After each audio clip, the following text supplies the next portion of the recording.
ஆண்டவராகிய இயேசுவின் நாமத்தினாலே மறுபடியும் உங்கள் நடுவே இருப்பதற்கு கர்த்தர் பாராட்டின கிருபைக்காக நான் கர்த்தருக்கு நன்றி செலுத்துகிறேன். நல்லா இருக்கீங்களா? எல்லாம் ஓட்டு போட்டீங்களா? நேற்று எத்தனை பேருக்கு ஓட்டு இல்லை? போயிட்டு திரும்பி வந்தவங்க எத்தனை பேர் இருக்கீங்க? நானும் என் மனைவியும் போனோம். ஆனால் எனக்கு ஓட்டு இருந்து அவளுக்கு இல்லை ஓட்டு. சரி, எத்தனை பேருக்கு இருந்தது? அநேகருக்கு இல்லை. இருந்தவங்க போடலை, போனவங்களுக்கு ஓட்டு போட முடியலை. ஆனாலும் கர்த்தருக்கு மகிமை. அருமையான சகோதரன் ஜெபித்தது போல சுவிசேஷத்துக்கு தடையா இருக்கிற எந்த ஆட்சியும் வந்து விடக்கூடாது. அதனால ஓட்டு போட்டதோடு முடிஞ்சு போயிடல, இன்னும் நிறைய பாக்கி இருக்கு. ஆகவே தொடர்ந்து ஜெபம் பண்ணுங்க. விசேஷமாய் நம்ம தேசத்துல மிஷனரிகளுடைய ரத்தம் சிந்தப்பட்ட ஒரு பூமி இது. அது 1ஆம் நூற்றாண்டிலிருந்து மிஷனரிகளுடைய ரத்தம் சிந்தப்பட்ட பூமி இது. இந்த பூமி ஒரு நாளும் சுவிசேஷத்துக்கு தடையாக மாறிவிடக்கூடாது. ஆகையினால் தொடர்ந்து ஜெபம் பண்ணுங்க. கர்த்தர் நமக்கு கிருபை தருவாராக. இந்த நாள் செய்திக்காக நான் எடுத்துக்கொண்டிருக்கிற வசனம் ரோமர் எழுதிய நிருபம் 16ஆம் அதிகாரம் 12ஆம் வசனம். ரோமர் எழுதிய நிருபம் 16ஆம் அதிகாரம். கர்த்தருக்குள் பிரயாசப்படுகிற திரிபேனாலையும் திரிபோசாலையும் வாழ்த்துங்கள். நாம் ஜெபிப்போம். இரக்கங்களின் பிதாவே, எத்தனை முறை உங்க சமூகத்துக்கு வந்தாலும் ஒரு முறை கூட எங்கள் வெறுமையாய் அனுப்பாத எங்கள் பரிசுத்த தகப்பனே, ஒரு வேத வசனத்தில் நாங்கள் எவைகளை கற்றுக்கொள்ள வேண்டுமோ, எவைகளை பெற்றுக்கொள்ள வேண்டுமோ, அவைகளை முழுமையாக கற்றுக்கொள்ள பெற்றுக்கொள்ள அப்பா எங்களுக்கு கிருபை பாராட்டுங்க. வேதத்தின் மகத்துவங்களுக்கான பிரகாசமுள்ள மனக்கண்களை எங்களுக்கு தருவீராக. எங்கள் ஆண்டவர் இயேசுவின் மூலம் பிதாவே, ஆமென், ஆமென். வேதத்தில் நாம் கவனிக்காத, நாம் அடிக்கடி படிக்காத அநேக மனிதர்கள் இருக்காங்க, அநேக பரிசுத்தவான்கள் இருக்காங்க. நமக்கு ஒரு சில பரிசுத்தவான்களை நல்ல தெரியும், ஆனால் அநேகரை தெரிவதில்லை. உதாரணமாக அதை பார்த்தீங்க சொன்னா, திரிபேனாள்னு ஒரு அம்மா இருக்காங்க பாருங்களேன். இந்த திரிபேனாளை திரும்பி கூட பார்த்துருக்க மாட்டோம் நம்ம. அடுத்தது திரிபோசான்னு ஒரு அம்மா இருக்காங்க பாருங்களேன். இவங்க ரெண்டு பேரையும் ஒருவேளை ட்வின்ஸ் என்று சொல்லுகிறார்கள். இவர்கள் அக்கா தங்கச்சியார்கள் இரட்டையர்களாக இருக்க வேண்டும். சென்னையில் ஒரு சபையில் ஒரு குழந்தைகள், 2 பிள்ளைகள், இரட்டை பிள்ளைகள். அவங்களுக்கு இந்த திரிபேனா திரிபோசாங்கிற பேர் 2 பேர் ஒரு பாஸ்டர் வச்சிருக்காங்க. இந்த மாதிரி பேரை நம்ம பார்ப்பதில்லையே. இந்த காலை வேளையில நான் அந்த வசனத்தில் இருக்கிற பெர்சியாள் என்ற ஒரு அருமையான சகோதரியை குறித்து நான் உங்களோடு பேச விரும்புகிறேன். ரோமருக்கு நிருபம் 16ஆம் அதிகாரம் பரிசுத்த பவுல் சபையை வாழ்த்துகின்ற ஒரு அதிகாரம். அதில் 29 விதமான தனிப்பட்ட மனிதர்களுடைய பேரை பார்க்கிறோம். ரோமர் 16 அதுல 29 தனிப்பட்ட மனிதர்களுடைய பேரை பார்க்கிறோம். அதில் 9 பேர் பெண்கள். அந்த 9 பேர்ல 2 பேருக்கு பேர் இருக்காது, மீதி 7 பேர் தான் பேர் உள்ள பெண்கள். இந்த பெண்கள் மாத்திரமல்ல, அந்த 29 பேரும் சபைக்கு கிரீடம் போன்றவர்கள்.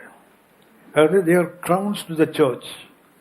ஆனால் இந்த பெர்சியாள் என்று ஒரு பெண்ணை சுட்டி காட்டுகிறேனே, இந்த பெண் கிரீடங்களுக்கெல்லாம் கிரீடம். அப்படி கிரவுன் ஆஃப் த கிரவுன்ஸ், கிரீடங்களுக்கு கிரீடமாக இந்த பெண்ணை நாம் கவனிக்கிறோம். ஒரு முறை ஒரு ஊழியக்காரர் பேசிட்டு இருக்கும்போது, நான் இந்த பெர்சியாள் அந்த பேரை சொன்னபோது சொன்னார், அண்ணே பைபிளில் வேறு எங்கேயுமே இந்த பேர் இல்லவே இல்லையே, இவங்களை பற்றி எங்கேயுமே குறிப்பு இல்லையே, இதுலேருந்து என்னத்தை பிரசங்கம் பண்ண முடியும்? நம்ம முயற்சி செய்து பார்ப்போம். சரியா? இந்த பெர்சியாள் என்ற பெண்ணை குறித்து நான் உங்களோட பேச விரும்புகிறேன். சபைக்கு இப்படிப்பட்ட பரிசுத்தவாட்டிகள் மிக மிக அவசியம். குறிப்பாக இந்த கடைசி நாட்களில் சபைக்கு மிகவும் தேவையான ஒரு பெண் பாத்திரம். இதைத்தான் பெர்சியாள் என்று வேதம் சொல்கிறது. பெர்சியாள் என்றால் அந்த பேருக்கு அர்த்தமே ஃபீமைல் பெர்ஷியன் என்ற அர்த்தம். அது பெர்ஷியன் என்றால் ஒரு ஆண், பெர்சியாள் என்றால் ஒரு பெண். பெர்ஷியன் என்றால் அது ஆண், ஒரு ஆணை குறிப்பது. ஆனால் இவர் பெர்சியாள் என்றால் ஒரு பெண்ணை குறிக்கின்ற ஒரு பெயர். சொல்பனா ஃபீமைல் பெர்ஷியன், பெர்ஷிய நாட்டை சார்ந்த ஒரு பெண். இவர்கள் ரோம் நாட்டில் வாழ்ந்த ஒரு கிறிஸ்தவ பெண் அல்லது ஒரு சீஷி. இவர்கள் பெரும்பாலும் ரோம் நாட்டில் ஒரு அடிமையாக இருந்திருக்க வேண்டும். என்றால் அந்த ஊர் பேரை சொல்லி இவளுக்கு பேர் சொல்லப்படலை. தமாக் பேர் இல்ல, என்ன பேர் இருக்குது? அவங்க ஊர் பேர் தான் சொல்லப்பட்டிருக்குது, பெர்ஷியாள். சோ உதாரணமாக சூனேமியாள்னு ஒரு பேர் பார்க்கிறோம்ல, சூனேமியாள் அவங்க பேர் இல்ல, சூனேம் என்பது அவங்க ஊர், அந்த ஊரை சார்ந்தவங்க, அதனால அவங்களுக்கு பேர் என்ன பேரு? சூனேமியாள். அதே போல இவங்க பேர் பெர்ஷியாள் இல்ல, இவங்க பேர் என்ன? ஃபீமேல் பெர்ஷியன், அதாவது ஒரு பெர்ஷிய நாட்டை சார்ந்த ஒரு பெண். அப்படின்னா இது பெண்ணை பற்றி நாம் அறிந்து கொள்ள வேண்டுமானால் முதலாவது கற்றுக்கொள்ள வேண்டிய பாடம் என்னவென்றால், ஒரு பெர்ஷியனுடைய தன்மை என்ன? ஒரு பெர்ஷியன் என்றால் அவன் எப்படி இருப்பான்? பெர்ஷியன் என்பதற்கு ஒரு அர்த்தம் சொல்றாங்க, அவன் சுறுசுறுப்பானவன் என்று சொல்றாங்க. பெர்ஷியன் என்றாலே அவங்க யாரு? அவர்கள் சுறுசுறுப்பானவங்களாம். என்றாலும் பெர்ஷியன் என்றால் அவர்கள் வேகம் நிறைந்தவர்கள். ஆங்கிலத்தை சொல்ல போனா இவர்கள் எப்படிப்பட்டவங்க சொன்னா, one who takes by storm என்று சொல்கிறார். One who takes by storm. Storm என்றால் ஒரு சூறாவளி புயல் மாதிரி போய் அப்படி எதையும் பற்றி கொள்ளுகிறவர்கள். அப்படின்னா ஒரு பெர்ஷியன் என்றால் யாரு? ஒன்னு டேக்ஸ் பை ஸ்டார்ம், அதாவது புயல் போல, ஒரு வேகமான காற்று போல போய் எதையுமே சாதிக்கிறவன் என்று அர்த்தம். இவங்க யாரு? ஒரு ஃபீமேல் பெர்ஷியன். இந்த பெர்ஷியர்களை பற்றி நாம் அறிந்து கொள்ள வேண்டுமானால் பைபிள்ல 2 பெர்ஷிய ராஜாக்களை நான் உங்களுக்கு சுட்டி காட்டுகிறேன். 2 பெர்ஷிய ராஜாக்கள். ஒரு பெர்ஷிய ராஜா, அவருக்கு பேரு தரியு. தரியு என்ற ஒரு பெர்ஷிய ராஜாவை குறித்து நாம் வேதத்தில் கவனிக்கிறோம். வேதத்தில் நெகேமியா 12ஆம் அதிகாரம், நெகேமியா 12ஆம் அதிகாரம் 22ஆம் வசனம். நெகேமியா 12:22.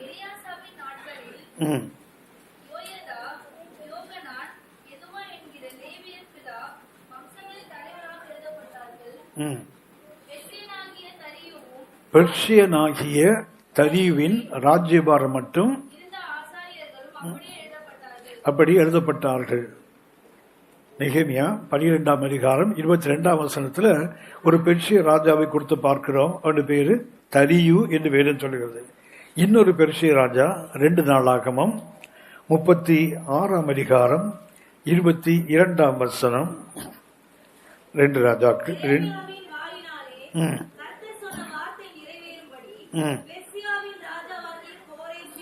இங்கே 2வது ஒரு பெர்ஷியனை பார்க்கிறோம், பேரு கோரேஸ். வேதத்துல 2 பெர்ஷிய ராஜாக்களின் பேரை பார்க்கிறோம். பெர்ஷியன் என்று சொல்லப்பட்ட அந்த 2 பேர், ஒருவன் தரியு, இன்னொருத்தர் பேரு கோரேஸ். இந்த ராஜாக்களுடைய 3 தன்மைகளை சுட்டி காட்டுகிறேன். இந்த 2 பேரும் செய்த 3 கருத்துக்களை நான் சுட்டி காட்டுகிறேன். ஒன்று, இந்த பெர்ஷிய ராஜா என்றால் விடுவிக்கிறவர்கள், விடுதலை ஆக்குகிறவர்கள். பெர்ஷிய ராஜாக்கள் விடுதலை ஆக்குகிறவர்கள். 2 நாளாகமம் 36ஆம் அதிகாரம் 20ஆம் வசனத்தில் வாசிக்கிறோம். இந்த பெர்ஷிய ராஜா ஆட்சிக்கு வருகிற வரைக்கும் இஸ்ரவேல் ஜனங்கள் அடிமைகளாகவே இருந்தார்கள் என்று வேதம் சொல்லுகிறது. 2 நாளாகமம் 36ஆம் அதிகாரம் 20ஆம் வசனம். பட்டயத்துக்கு தப்பியான மீதியானவர்கள் அவன் பாபிலோனுக்கு சிறைப்பிடித்துக் கொண்டு போனான். பெர்ஷிய ராஜ்யம் ஸ்தாபிக்கப்படும் மட்டும், அதாவது நேபுகாத்நேச்சர் பாபிலோன் ராஜா அடிமைகளாக பிடித்து கொண்டு போனான். எதுவரைக்கும் அவர்கள் அடிமையாக இருந்தார்கள் வேறு சொல்றதுன்னா, பெர்ஷிய ராஜாக்கள் ஆட்சிக்கு வருகிற வரைக்கும் அவர்கள் அடிமைகளாகவே இருந்தார்கள். அப்படின்னா பெர்ஷியன் என்றால் அதுக்கு ஒரு அர்த்தம் என்ன? இவர்கள் விடுதலை ஆக்குகிறவர்கள். 2வது ஒரு அர்த்தத்தை சுட்டி காட்டுகிறேன். ஏசாயா 44ஆம் அதிகாரம், ஏசாயா 44ஆம் அதிகாரம் 28ஆம் வசனம். இந்த கோரேஸ் நாம் முதல்ல கவனித்தோம். இவன் ஒரு பெர்ஷிய ராஜா. இந்த பெர்ஷிய ராஜாவை பற்றி கர்த்தர் சொல்லுகிறார் கோரேசை குறித்து, அவன் என் மேய்ப்பன். கர்த்தர் சொல்கிறார், அவன் என்னுடைய மேய்ப்பன், he is my shepherd. அவன் என்னுடைய மேய்ப்பன் என்று கர்த்தர் சுட்டி காட்டுகிறார். அவன் எருசலேமை நோக்கி நீ கட்டப்படு என்றும் தேவாலயத்தை நோக்கி சொல்லி, அப்படின்னா பெர்ஷியாவுடைய ஒரு தன்மை என்ன? இவர்கள் அடிமைத்தனத்திலிருந்து விடுதலை ஆக்குகிறவர்கள். 2வது இவங்க யாரு? அவர்கள் எருசலேமை நோக்கி என்ன செய்வாங்களா? நீ கட்டப்படு, தேசத்தை கட்டுகிறவர்கள். 2வதாக தேவனுடைய ஆலயத்தை பார்த்து நீ அஸ்திமாரமிடப்படு. அப்படின்னா இவர்கள் என்ன செய்வார்கள்? கட்டி எழுப்புகிறவர்கள். பெர்சியன் என்றால் ஒரு அர்த்தம் விடுதலை ஆக்குகிறவர்கள், இரண்டாவது பெர்சியன் என்றால் இவர்கள் உடைந்து போன சிதைந்து போனவர்களை கட்டி எழுப்புகின்ற அந்த தன்மை. உதாரணமாக தேவனுடைய நகரத்தை, தேவனுடைய ஆலயத்தை கட்டி எழுப்புகிறவர்கள். மூன்றாவதாக ஒன்றை கவனிக்கிறோம். தானியேலின் புஸ்தகம் 6ஆம் அதிகாரம் 8ஆம் வசனம். இப்போதும் ராஜாவே, மேதியருக்கும் பெர்சியருக்கும் இருக்கிற மாறாத பிரமாணத்தின்படியே அந்த தாக்கீது மாற்றப்படாதபடிக்கு நீர் அதை கட்டளையிட்டு அதற்கு கையெழுத்து வைக்க வேண்டும் என்றார்கள். அதாவது பெர்சிய ராஜாக்கள் என்றால் பெர்சியன் அல்லது இந்த அரசருடைய தன்மை, மேதிய பெர்சிய ராஜாக்களுடைய தன்மை என்னவென்றால், ஒரு சட்டத்தை அவர்கள் பிறப்பித்தால் அந்த சட்டம் மீறப்படாத சட்டம், அது மாற்றப்படாத சட்டம். ஆகவே வேதத்தில் நம்ம 2 பெர்சிய ராஜாக்களை கவனிக்கிறோம்.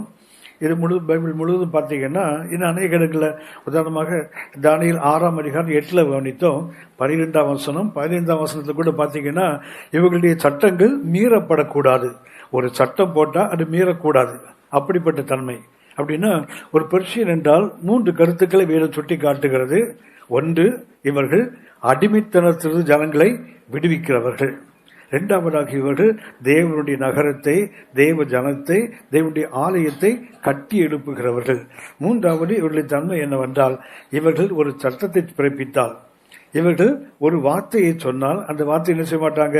மீற மாட்டார்கள், அதில் உறுதியாக நிற்கிறவர்கள். அப்படின்னா ஒரு மேல் பெர்சியன் என்றால், ஒரு பெர்சியன் என்றால் உனக்கு 3 தன்மை என்ன? நான் சொன்ன முதல்ல, they will take by storm. ஒரு புயல் மாதிரி போய் என்ன செய்வாங்க? எதையும் அவர்கள் சாதிக்கிறவர்கள். அவங்க சாதித்த 3 காரியங்களை வேதம் சொல்லுகிறது. ஒன்று, விடுதலை ஆக்குகிறவர்கள். இரண்டாவது, கட்டி எழுப்புகிறவர்கள். மூன்றாவது, மீறாதவர்கள், நிலைத்து நிற்கிறவர்கள். இது ஒரு மேல் பெர்சியன். ஆனால் இந்த பெர்சியால் சொன்ன இவங்க யாரு? Female Persian. இவங்க யாரு? ஒரு ஒரு பெர்சிய பெண். அப்படின்னா ஏன் இவளுக்கு அந்த பேர், ஊர் பேர் கொடுக்க சொந்த பேர் இல்லை, அவளுக்கு பேர் என்னன்னு பைபிள்ல இல்லை. ஆனால் எனக்கு பெர்சியால் என்றால் ஒரு ஃபீமேல் பெர்சியன். அப்படின்னா ஒரு பெர்சிய நாட்டினுடைய மனிதனுடைய தன்மை எப்படிப்பட்டது? இந்த 3.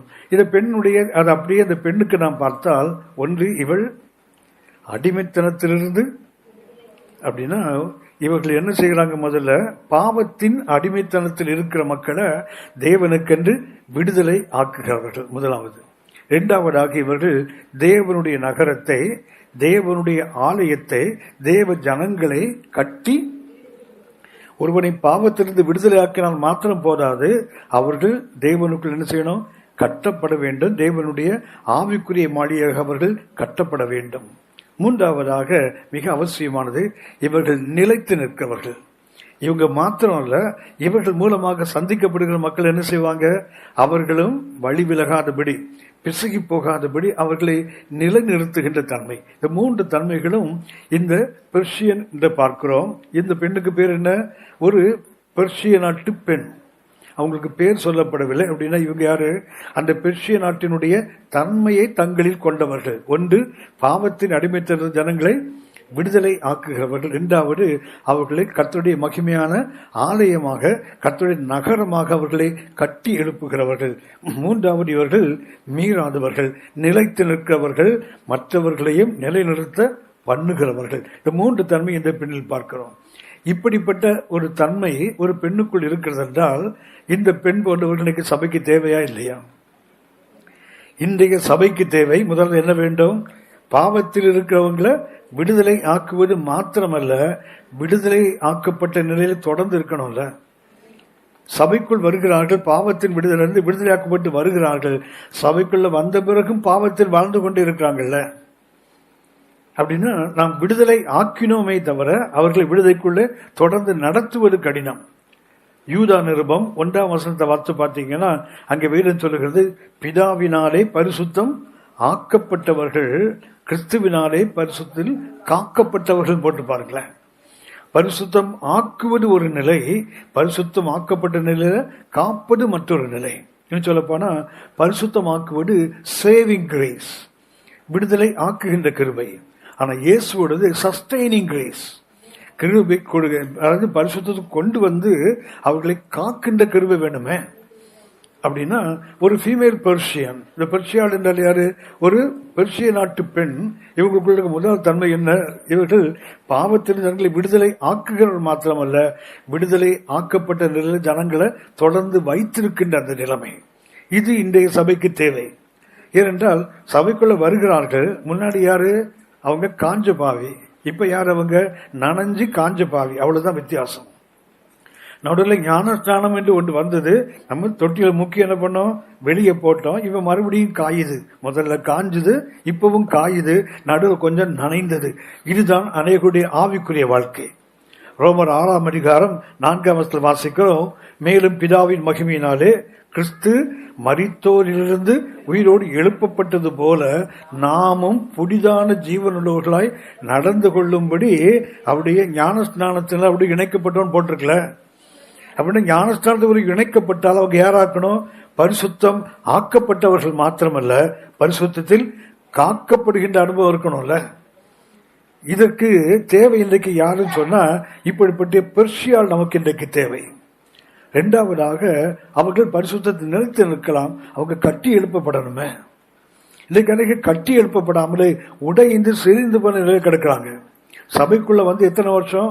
அநேக ஆண்டுகள். ரட்சிக்கப்பட்டு எத்தனை வருஷம்? 15 வருஷம், 20 வருஷம்.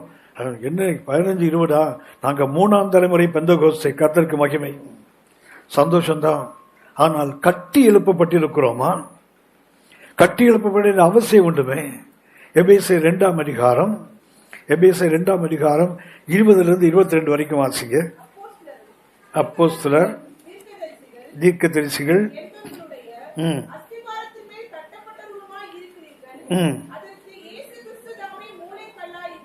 முதல்ல நாம் யார் என்றால் அவருக்கு மேல ஒரு பில்டிங்கா இருக்கிறோம். கிறிஸ்துவின் மேல் கர்த்தருக்குள் வந்தவங்க எப்படி இருக்காங்க? ஒரு கட்டிடமாக இருக்கிறார்கள். அங்கு வேதம் சொல்லுகிறது, அப்போஸ்தலர், தீர்க்கதரிசிகள் அஸ்திபாரத்தின் மேல நீங்கள் நான் என்ன செய்கிறோம்? கட்டப்படுகிறோம். இயேசு கிறிஸ்து தாமே மூலைக்கல்லா இருக்கிறார். அடுத்தது சபைக்கு பேர் என்ன பேரு? மாளிகை என்றால் இது முதல்ல அஸ்திபாரத்தோடு இணைக்கப்படுகின்ற அனுபவம். அடுத்து வாசிங்க. இணைக்கப்பட்டு அடுத்தது என்ன? பரிசுத்த ஆலயம். ஒன்று சபைக்கு பேரு இட்ஸ் a பில்டிங், மாளிகை. இரண்டாவது என்ன? இது பரிசுத்த ஆலயம், ஹோலி டெம்பிள். அடுத்தது அடுத்து தேவனுடைய வாசஸ்தலம். தேவனுடைய வாசஸ்தலம், தேவன் தங்கி வசிக்கின்ற இடமாக நாம் மாற்றப்பட வேண்டும். ஒன்று அஸ்திபார கல்லோடு மூளைக்கல்லோடு இணைக்கப்படுகின்ற அனுபவம், அது மாளிகை, இட்ஸ் a பில்டிங், எடிபிஸ். இரண்டாவது வேதம் சொல்லுகிறது நாம் பரிசுத்த ஆலயம் என்றால் அங்கு பயன்படுத்துகின்ற வார்த்தை, ஒரு ஆலயத்தை பார்த்தீங்கன்னா காம்பவுண்ட் வாரோடு சேர்ந்தது இருக்கு இல்லையா, அது அல்ல. அந்த ஆலயம் இருக்கிற பில்டிங் மாத்திரம்தான் பரிசுத்த ஆலயம். ஏன்னா நாவோஸ் என்ற ஒரு கிரேக்க வார்த்தை. அப்படின்னா அந்த கட்டடம் ஆலயம் மாத்திரமே. ஒன்று அஸ்திபாரத்தோடு இணைக்கப்படுகிறோம், இரண்டாவது பரிசுத்த ஆலயமாக எழும்புகிறோம், மூன்றாவது தேவன் வாசம் பண்ணுகிற வாசஸ்தலமாய், ஹாபிடேஷன் ஆஃப் காட், கர்த்தருடைய கூடாரமாக வாசம் மாறுகிறோம் இல்லையா. இதுதான் நீங்கள் நானும் கட்டி எழுப்பப்பட வேண்டிய அவசியம். இணைக்கப்படுகிறோம், எழும்புகிறோம், மாளிகை அவர் தங்குகிற வாசஸ்தலமாய் மாறுகிறோம்ல. இப்படி மாற வேண்டுமானால் நீங்கள் நானும் கட்டப்பட வேண்டும். நாம் கட்டப்படுவதற்கு அர்ப்பணிக்க வேண்டும்.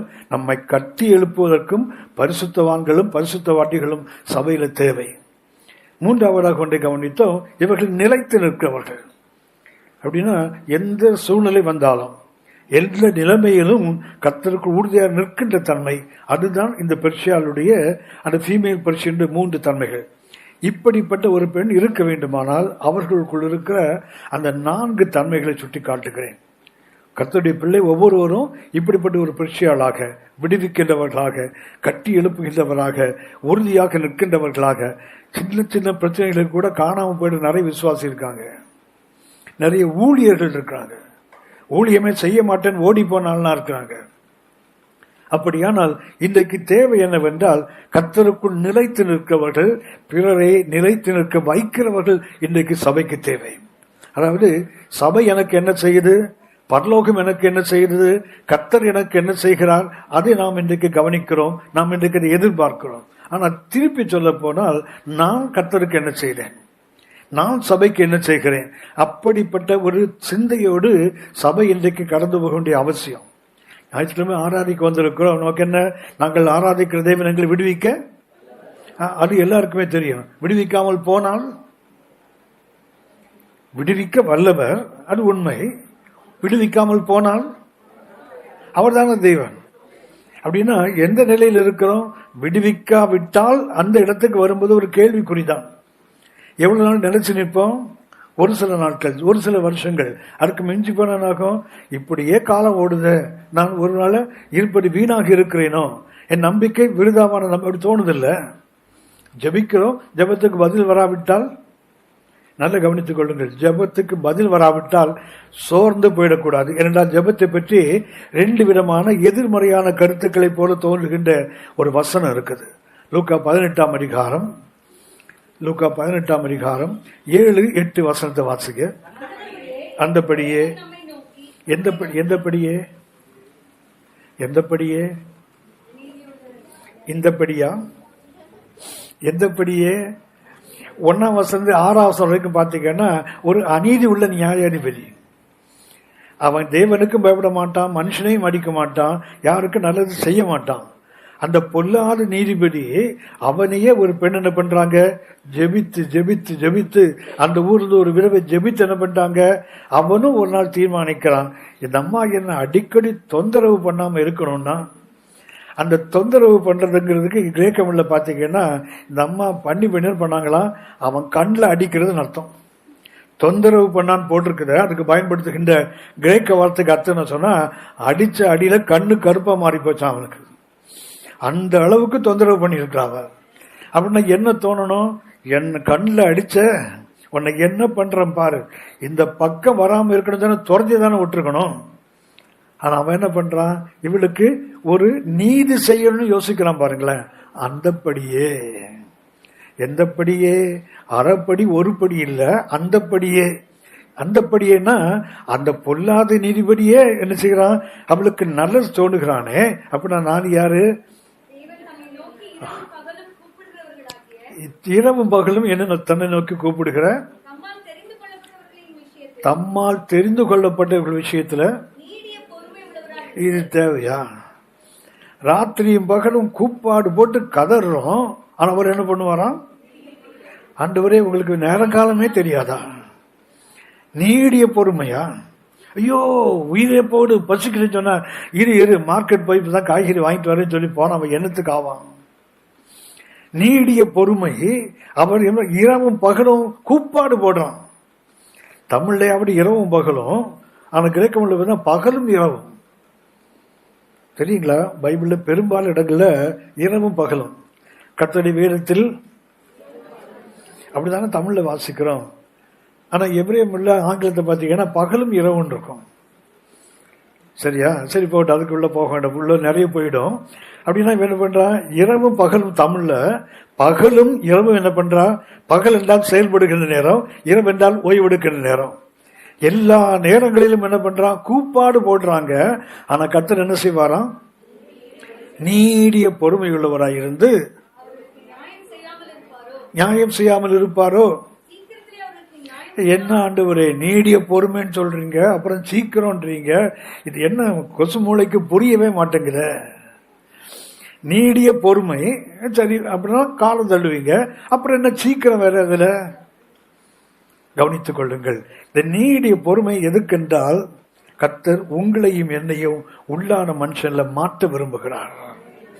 உடனே பதில் கொடுத்தால் நீங்கள் தான் என்ன பண்ணுவோம், கர்த்தர் சோத்திரம் போட்டு போயிட்டு இருப்போம் தெரியுங்களா. கொஞ்சம் நீடிய பொறுமையை தேவன் எடுத்தால் நம்ம என்ன பண்ணுவோம் தெரியுங்களா, சோர்ந்து போக வாய்ப்பு இருக்குது. எபிரேயர் 2 கொரிந்தியர் 12ஆம் அதிகாரம் 7 வாசிங்க. அன்றியும்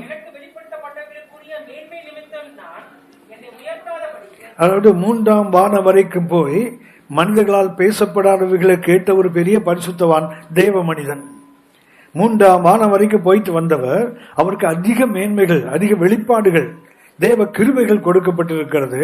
அவர் சொல்லுகிறார், எனக்கு வெளிப்படுத்தப்பட்டவர்களுக்குரிய மேன்மையை நிமித்தம் என்னை உயர்த்தாதபடிக்கு கர்த்தர் என்ன பண்ணார்? ஒரு முள்ளை கொடுத்தார் பாருங்களேன். அவன் மாம்சத்தில் ஒரு முள்ளை கொடுத்து விட்டார்.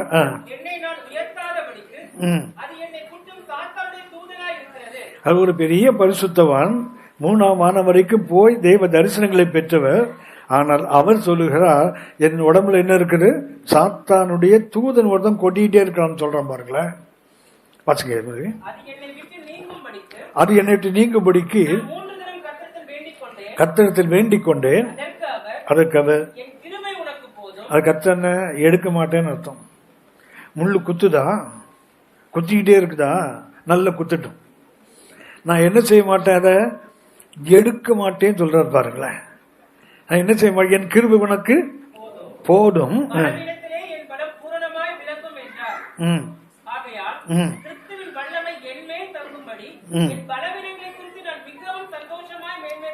இதுதான் கர்த்தர் ஏன் நீடிய பொறுமை தெரியுங்களா? எடுக்க மாட்டாங்க, இருக்கட்டும், உனக்கு என்ன கொடுப்பேன்? கிருபையை தருவேன். அந்த கிருபை வரும்போது என்ன பண்ணுவது தெரியுமா? என் பலவீனத்தை குறித்து நினைச்சு அப்புறம் புலம்ப மாட்டேன், அப்புறம் அழுது கூப்பாடு போட மாட்டேன். மாறா என்ன செய்வேன்? இதுதான் என்னுடைய மேன்மை பாராட்டல். அடுத்த வசனம் வாசிங்க. அந்தபடி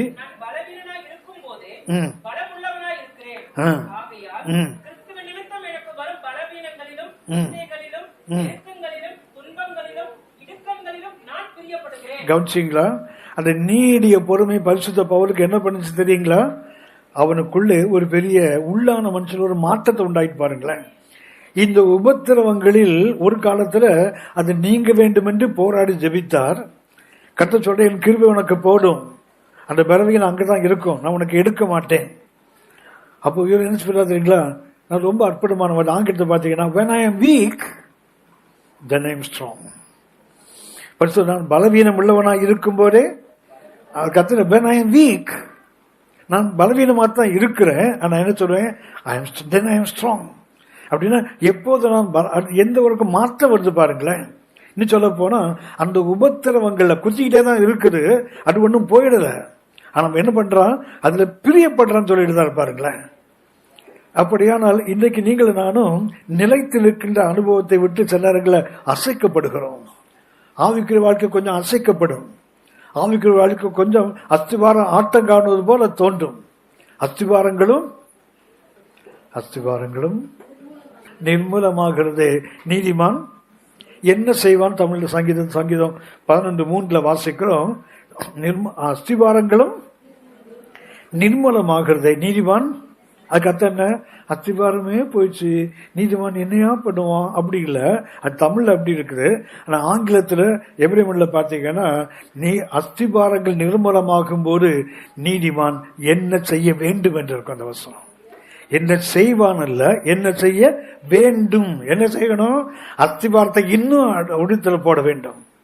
கர்த்தர் சொல்லுகிறார், ஆகாயின் புஸ்தகம் பாத்தீங்கன்னா 1ஆம் அதிகாரத்திலிருந்து பாத்தீங்கன்னு சொன்னா, ஆகாயில் கர்த்தர் சொல்லுவார், நீங்க உங்களுடைய வீடுகளை மாடி மேல மாடி கட்டுறீங்க, ஆனா கர்த்தருடைய ஆளை என்ன பண்றீங்க? இது பாழாய் கிடக்குது, நீ என்னதான் விதைத்தாலும் சரிதான், அறுவடை நாள்ல உனக்கு என்ன உண்டாகும்? ஏமாற்றம் உண்டாகும். திரளாய் விதைத்தீங்க, கொஞ்சமா அறுத்தீங்க, அதுவும் என்னாச்சுது? அதை நான் ஊதி போடுவேன், எல்லாம் பறந்து போயிடும். அப்போ அது கர்த்தர் சொல்லுகிறார், நீங்கள் மலைகளுக்கு போய் மரங்களை வெட்டி கொண்டு வந்து, என் ஆலயத்தை எங்க உள்ள மரம் வேணுமா? ஏன் சமவெளி மரம் போடாத ஆண்டவரே? ஏன் ஆண்டவரே மலைக்கு போய் மரத்தை வெட்ட சொல்றீங்க? சமவெளியின் மரங்கள் உறுதியானதுதான். ஆனால் மலைச்சரிவில் இருக்கிற மரங்கள் இருக்கு தெரியுங்களா, எப்போதுமே எதிர்காற்று அடித்து கொண்டே இருக்கும். அந்த மரம் விழாம இருக்கணும்னா இன்னும் என்ன செய்யணும்? அது உறுதியா தரையை பிடித்து கொண்டே இருக்க வேண்டும். அப்படின்னா ஏன் மலையை போய் மரங்களை வெட்டி ஆலயத்தை கட்ட சொல்லுகிறான்னு சொன்னா, அது எதிர்காற்றுகளை சந்தித்து உரமேறி போன மரங்கள், அதை வெட்டி கொண்டு வர ஆலயத்தை கட்டு, அது பேர் நான் மகிழ்ச்சியாக இருப்பேன் கத்த சொல்றார்ல. அப்படின்னா என்ன வேண்டும் இன்றைக்கு பெர்சியாலிட்டி தன்மை என்னன்னு சொன்னேன், அவள் நிலைத்து நிற்கிறவர்கள், பிறரை நிலைத்து நிற்க பண்ணுகிறவர்கள். இது இந்த சபைக்கு. ஏன்னா அநேக வாழ்க்கையில பாத்தீங்கன்னா பிரச்சனைகள் வருது. போராட்டங்கள் வருது, நெருக்கங்கள் வருது. இது வரும்போது ஒரு குறிப்பிட்ட காலத்துக்கு பின்னாடி நானும் சரி நாமும் சரி திரும்ப திரும்ப வந்தால், ஆண்டவர் சொன்னாரு வலது கணத்துல அடிச்சா இடது கண்ணத்து காட்ட சொன்னாரு. இடது கண்ணு காட்டா அங்கே ஒண்ணு பலார்னு போட்டான்னு வச்சுங்களேன், என்ன பண்றது? வலது கண்ணம் உங்களுக்கு தெரியும், வலது கண்ணத்தை அடிக்கணும்னா இடது கீழே தான் அடிக்கணும். யாராவது முன்னாடி வரீங்களா? அடிச்சு காட்டுறேன்னா எதை நினைக்கணும்? அடிச்சா வலது கணத்தை அடிச்சா இடது கணத்தை படாது. அதுக்கு அர்த்தம் என்ன சொன்னா, வலது கணத்தை அடிக்கணும்னா ஒண்ணுல இடது கணத்தை அடிக்கணும், இல்லைன்னா பின்னாடி அடிக்கணும், இல்லைன்னா இப்படி அடிக்கணும். மூன்றுமே அவமானம் என்று அர்த்தம். ஆண்டவர் சொன்னாரு வலது கணத்தில் அடிச்சா இடது கணத்தில் சொன்னா வலது கீழ் அடிப்பான். அப்ப எப்படி அடின்னு ஸ்ட்ராங்கா விழும். கர்த்தர் முதல்ல வந்த அடி கொஞ்சம் தான், அடுத்த அடி ரொம்ப ஸ்ட்ராங்கா வரப்போகுது. அதுக்கு நீ ஆயத்தமா? சரி ஆண்டவரே சொல்லிட்டீங்க, இப்படி காட்டுறேன் பலான்னு ஒண்ணு விட்டான் பாருங்களேன்.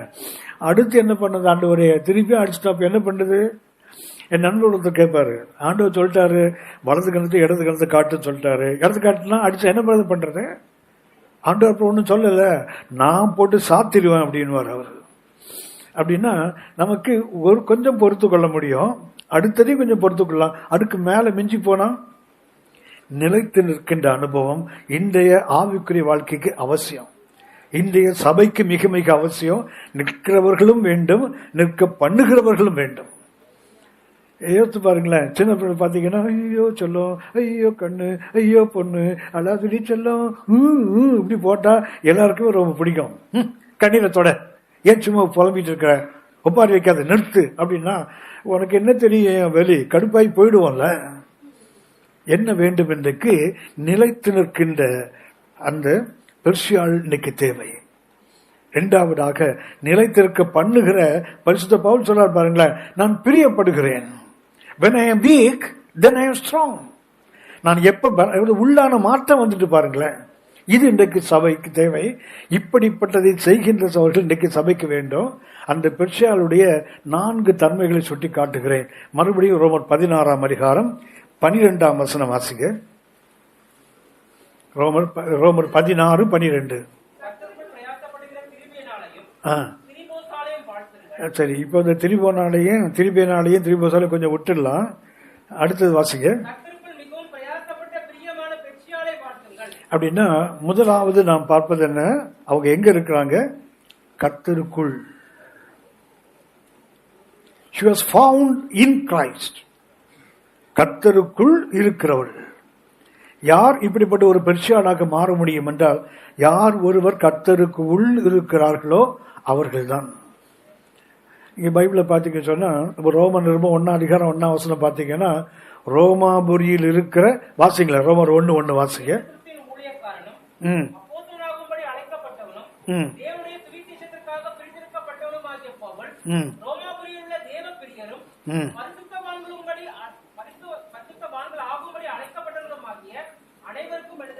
இந்த ரோம சபை எங்க இருக்குது? ரோமாபுரியில் இருக்குது. ரோம சபை எங்க இருக்குது? 1 Corinthians 1:1 பாத்தீங்கன்னு சொன்னா, 1 Corinthians 1:1-2 பாத்தீங்கன்னா அங்க அது கொரிந்திங்கிற ஊருக்குள்ள இருக்கும். அடுத்தது கலாத்தியர் பாத்தீங்கன்னா கலாத்தியால தான் இருக்கும். அடுத்தது எபேசியர் பாத்தீங்கன்னா எபேசியில் உள்ள சபை. பிலிப்பியர் பாத்தீங்கன்னா அப்படித்தான் இருக்கும். கொலோசியர் பாத்தீங்கன்னா அப்படித்தான் இருக்கும். ஆனால் 1 தெசலோனிக்கர் 1ஆம் அதிகாரம் 1ஆம் வசனம் வாசிங்க. 1 தெசலோனிக்கர் 1ஆம் அதிகாரம்.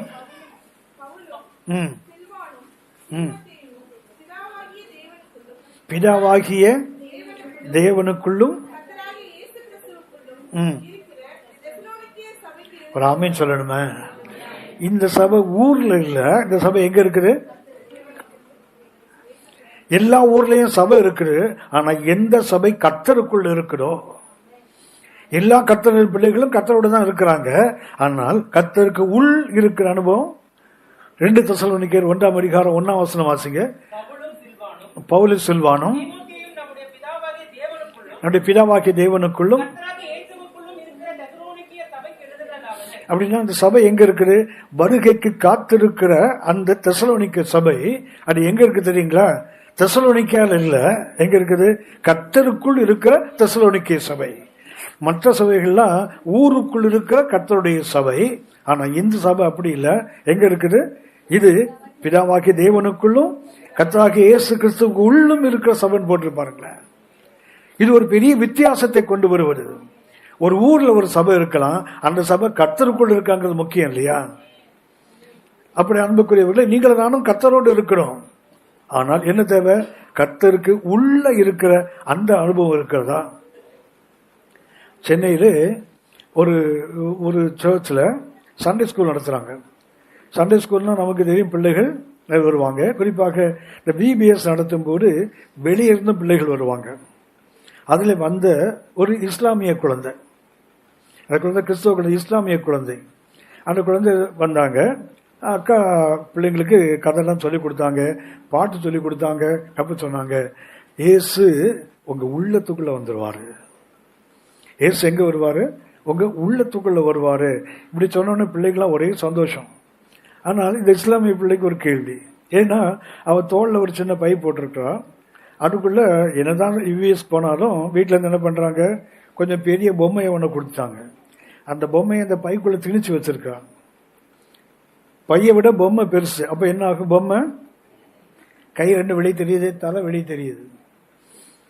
இந்த அக்கா சொன்னாங்க, இயேசு உனக்குள்ள வந்துட்டா நீ என்ன, இயேசு உனக்குள்ள இருப்பாரு. அப்ப இந்த பிள்ளைக்கு சந்தேகம், சின்ன பைக்குள்ள பெரிய பொம்மையை போட்ட கை கால் வெளியே தெரியுதுல, நான் குழந்தை சின்ன இருதயம் தானே, அவ்வளோ பெரிய இயேசு உள்ள வந்தா கை கால் வெளியே தெரியுமா தெரியாதா?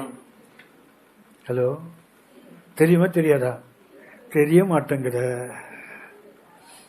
கர்த்தருக்குள்ள இருக்கிறேன், கர்த்தர் எனக்குள்ளக்கான்னு சொல்றமே, வெளியே தெரியுதா? தெரியணும்ல, தெரியலையே. அப்படின்னா நீங்களாம் கர்த்தரோடு இருக்கிறோம். நம்ம பார்க்கிறவங்க, பேதுரு இயேசுவை மறுதலிக்கிறார், இயேசு பிடிக்கப்படுகிறார், அவர் துன்பப்படுத்தப்படுகிறார். பரிசுத்த பேதுரு என்ன பண்றாரு? அவரால் பின்னாடி பின்தொடர்ந்து போனார், கூட இருக்க முடியல, ஒரு பயம் இருக்குது. பெண் வந்து கேட்கிறாங்க, ஊழியக்காரி வேலைக்காரி கேட்கிறாங்க, மற்றவங்க கேட்கிறாங்க, நீ அவரோடு தானே இருந்த, அவரோடு தானே இருந்த.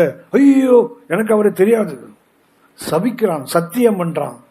ஆனா ஒருத்தன் சொல்றான், டேய் உன் பேச்சே காட்டி கொடுக்குதா நீ இயேசுவோடு இருந்தாள்றா. பேச்சு காட்டி கொடுக்குதா? அப்போ 4:12-13 பாத்தீங்கன்னா, பரிசுத்த பேதுரு யோவானும் பேசுகிற தைரியத்தை பார்த்தபோது மற்றவங்க சொன்னாங்க, இவர்கள் கிறிஸ்துவோடு இருந்தவர்கள். அந்த தைரியம் நமக்கு இருக்குதா?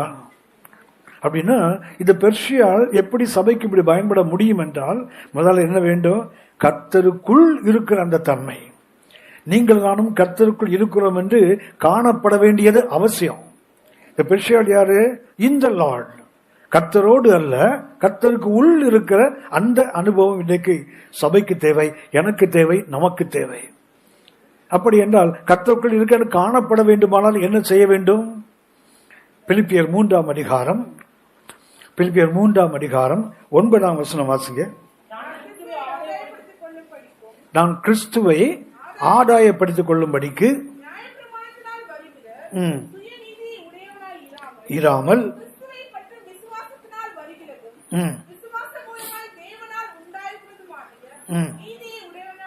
இருந்து கிறிஸ்துவுக்குள் இருக்கிறவன் என்றால் அது காணப்பட வேண்டும். பரிசுத்த தேவை, நான் கிறிஸ்துவுக்குள் இருக்கிறவன் என்று காணப்பட வேண்டும் சொல்றார் பாருங்களேன். அப்படி வேண்டும் என்றால் என்ன வேண்டும் என்றால் 7ஆம் வசனம் வாசிங்க. பிலிப்பியர் 3:7. ஆகிலும் எனக்கு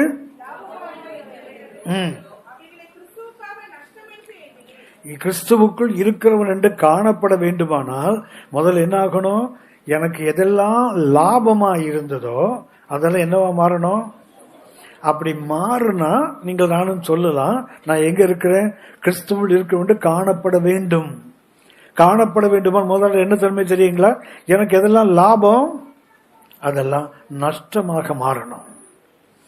இன்னைக்கு நஷ்டங்களே லாபமா மாறுது. லாபங்கள் நஷ்டமான பவுல் சொல்லுகிறார், நான் காணப்பட வேண்டுமானால். சாதாரணமா பாருங்களேன், இந்த ஆவின் மில்க் பாக்கெட் வருது இல்ல, வருதா? அதை யாராவது முழுசா கட் பண்ணி பால் கொட்டி பார்த்துருக்கீங்களா? ஹலோ, யாராவது பண்றவங்க இங்க இருக்கீங்களா? ஒரு ஓரமா இந்த எறும்பு கண்ணு மாதிரி வெட்டுறாங்க பாருங்களா.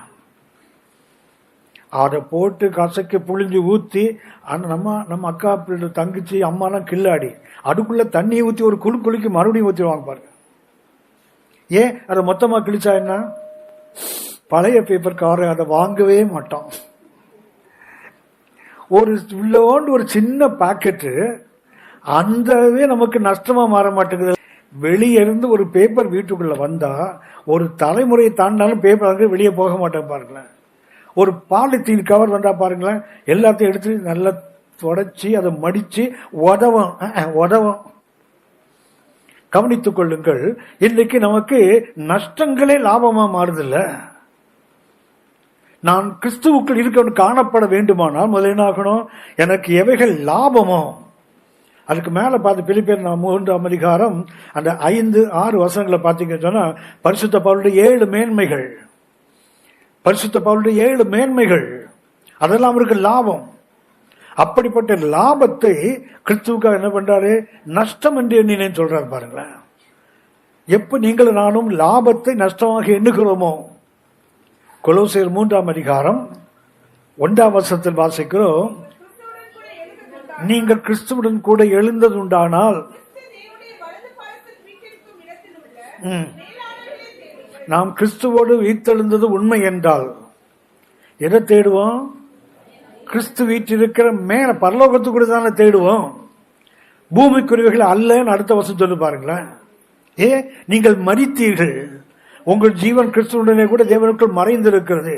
ஜீவன் கிறிஸ்துவனால் வெளிப்படும் போது நீங்களும் மகிமையிலே அவ்வளவு பெரிய அனுபவத்தை நமக்கு கத்த வைத்திருக்கார். நம்ம இன்னைக்கு என்ன சொல்லிட்டு இருக்கிறோம்? இன்னும் பூமிக்குரியத்தான தேடிட்டு இருக்கிறோம். கிறிஸ்துவுக்குள் இருக்கிறவர் என்று காணப்பட வேண்டுமானால் எது நமக்கு லாபமோ அது என்னவா மாறி இருக்கணும்? மாறலையே. 8ஆம் வசனம் வாசிங்க, பிலிப்பியர் 3:8. அது மாத்திரமல்ல,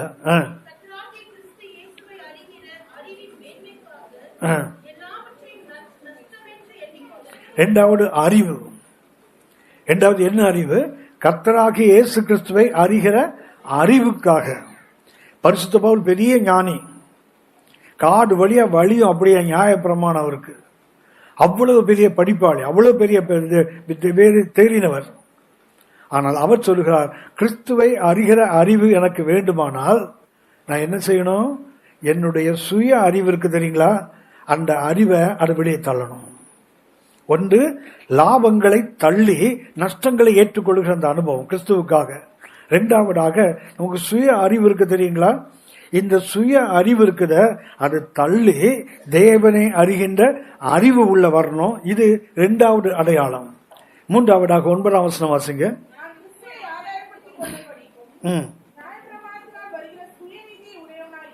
இராமல்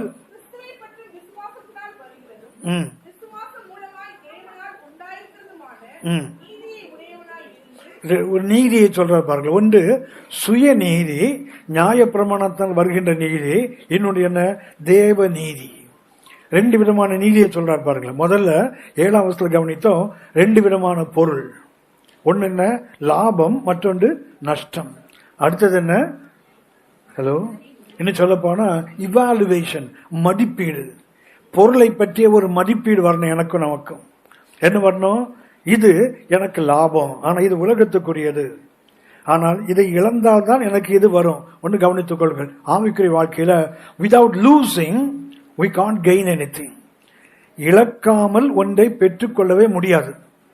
ஆவிக்குரிய வாழ்க்கையில மிக அடிப்படையான ஒன்று, நீங்கள் நானும் ஒன்றை இழக்காமல் மற்றொன்றை பெற்றுக்கொள்ள முடியாது. ஆனால் நாம் இன்றைக்கு இதை இழக்க விரும்பவில்லை, அதை பெற்றுக்கொள்ள விரும்புகிறோம். வாய்ப்பே இல்லை. அப்படி என்றால் முதல்ல evaluation of the worldly things, உலக பொருளை குறித்த ஒரு மதிப்பீடு. உதாரணமாக அப்போ எபிரேயர் 11ஆம் அதிகாரம், எபிரேயர் 11:24 வாசித்து பார்த்தீங்கன்னா மோசேயை குறித்து நாம் பார்க்கிறோம். 26ஆம் வசனம் வரை வாசிங்க. அவர் விசுவாசத்தால் பெரியவன் ஆகிறார். ஆகும்போது என்ன பண்றாரு தெரியுங்களா? 24 வாசிங்க. விசுவாசத்தினாலே, அது தமிழ் அப்படி விசுவாசத்தினாலே மோசே பெரியவனான போது. ஆங்கிலத்தில் பார்த்தீங்கன்னா by faith Moses grew. விசுவாசத்தினால் மோசே வளர்ந்தான். மோசே பெரியவனான போது அந்த வெறுக்கிறான் பாருங்களேன். எகிப்திய அரண்மனை கொடுக்கிற எல்லா மேன்மைகளையும் அவனுக்கு என்ன ஆகுது, ஒரு வெறுப்பு வருது பாருங்களேன். அடுத்தது அவனுக்கு தெரியுது இந்த சந்தோஷம் இது அனித்தியமானது, இது நித்தியமானது இல்ல, அப்படி தெரியுது அவருக்கு. அடுத்தது அந்த ஒரு தொண்டு வெறுக்கிறான், தெரிந்து கொள்றார் பாருங்களேன். என்ன தெரிந்து கொள்கிறான்? எகிப்தினுடைய அந்த பொக்கிஷ, எகிப்தினுடைய சுகபோகங்களை வெறுத்து தேவ ஜனத்தோடு பாடுகளை அனுபவிப்பதை தெரிந்து கொண்டு, எங்க கண்ணு எங்க இருக்குது? எகிப்தினுடைய அரண்மனையில பொக்கிஷத்தில் இல்ல, இனி வரும் பலன்மை நோக்கமாயிருந்து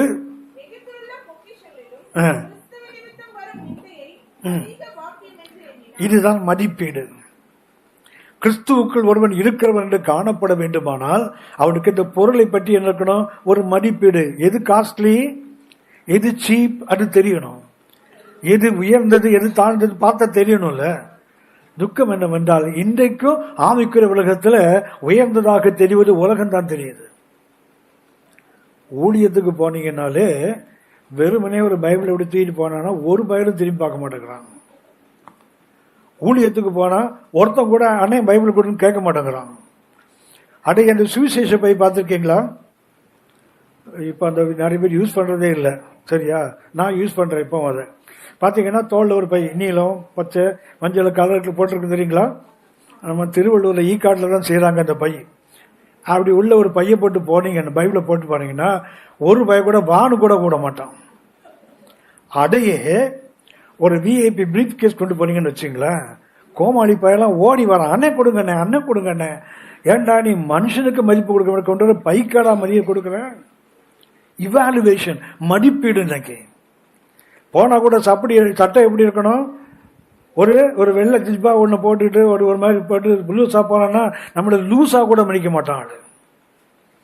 அப்படியே 3 பீஸ் சூட், சென்னை வெயில் மண்டையை பொழந்து வேர்த்து விரும்பத்து செத்தாலும் பரவாயில்ல, என்ன செய்யணும், ஒரு 3 பீஸ் சூட் போட்டு அப்படி ஒரு டை ஒன்றை கட்டி அப்படி மிடுக்கா நடந்து போனா கிடைக்கிற மரியாதையா வேறையா? சாவு வீட்டுக்கு போனா கூட அப்படித்தான் போகணும்னு விரும்புறான் அன்னைக்கு ஆளுக்கு. இதை பார்த்துருக்கீங்களா? அப்பெல்லாம் சாவு வீட்டுக்கு போக கூட நம்ம அம்மா மாதிரிலாம் இப்ப பட்டு கட்டி தான் போயிருப்போம். ஹலோ, முன்னாடி கல்யாணத்துக்கு மாத்திரம் கட்டினாங்க, இப்ப சபைகளுக்கெல்லாம் கட்டி வர ஆரம்பிச்சாங்க. இன்னும் கொஞ்ச நாள் போனா சாவு வீட்டுக்கு போனாலும் என்ன பண்ணுவாங்க தெரியுங்களா? அப்படியே தூரத்தை ஒரு லுக் ஒன்று விட்டு வந்துடும் பாருங்களேன். ஏன்னா பட்டு கட்டி இருக்குல்ல. நம்முடைய மதிப்பீடு எங்க இருக்குன்னு கொஞ்சம் யோசித்து பாருங்க. ஒருவன் கிறிஸ்துவுக்கு இருக்கிறவன் காணப்பட வேண்டுமானால் அவனுடைய மதிப்பீடு, இவாலுவேஷன் எப்படி இருக்கும்? அவன் உன்னதத்தை பார்க்கிறவனா இருப்பான், உலகத்தை பார்க்க இருக்க முடியாது.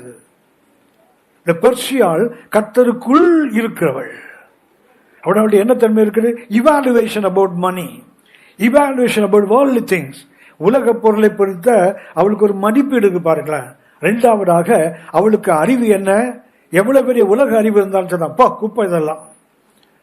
எரேமியா 9ஆம் அதிகாரம், எரேமியா 9:23-24 வாசிங்க.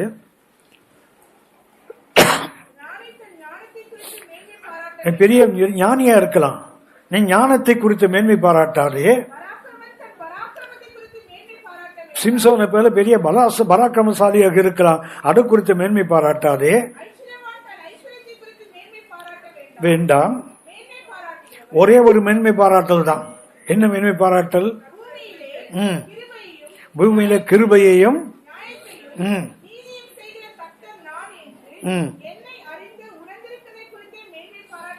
எது ஒரு கர்த்தருடைய பிள்ளைக்கு மேன்மை பாராட்டல்?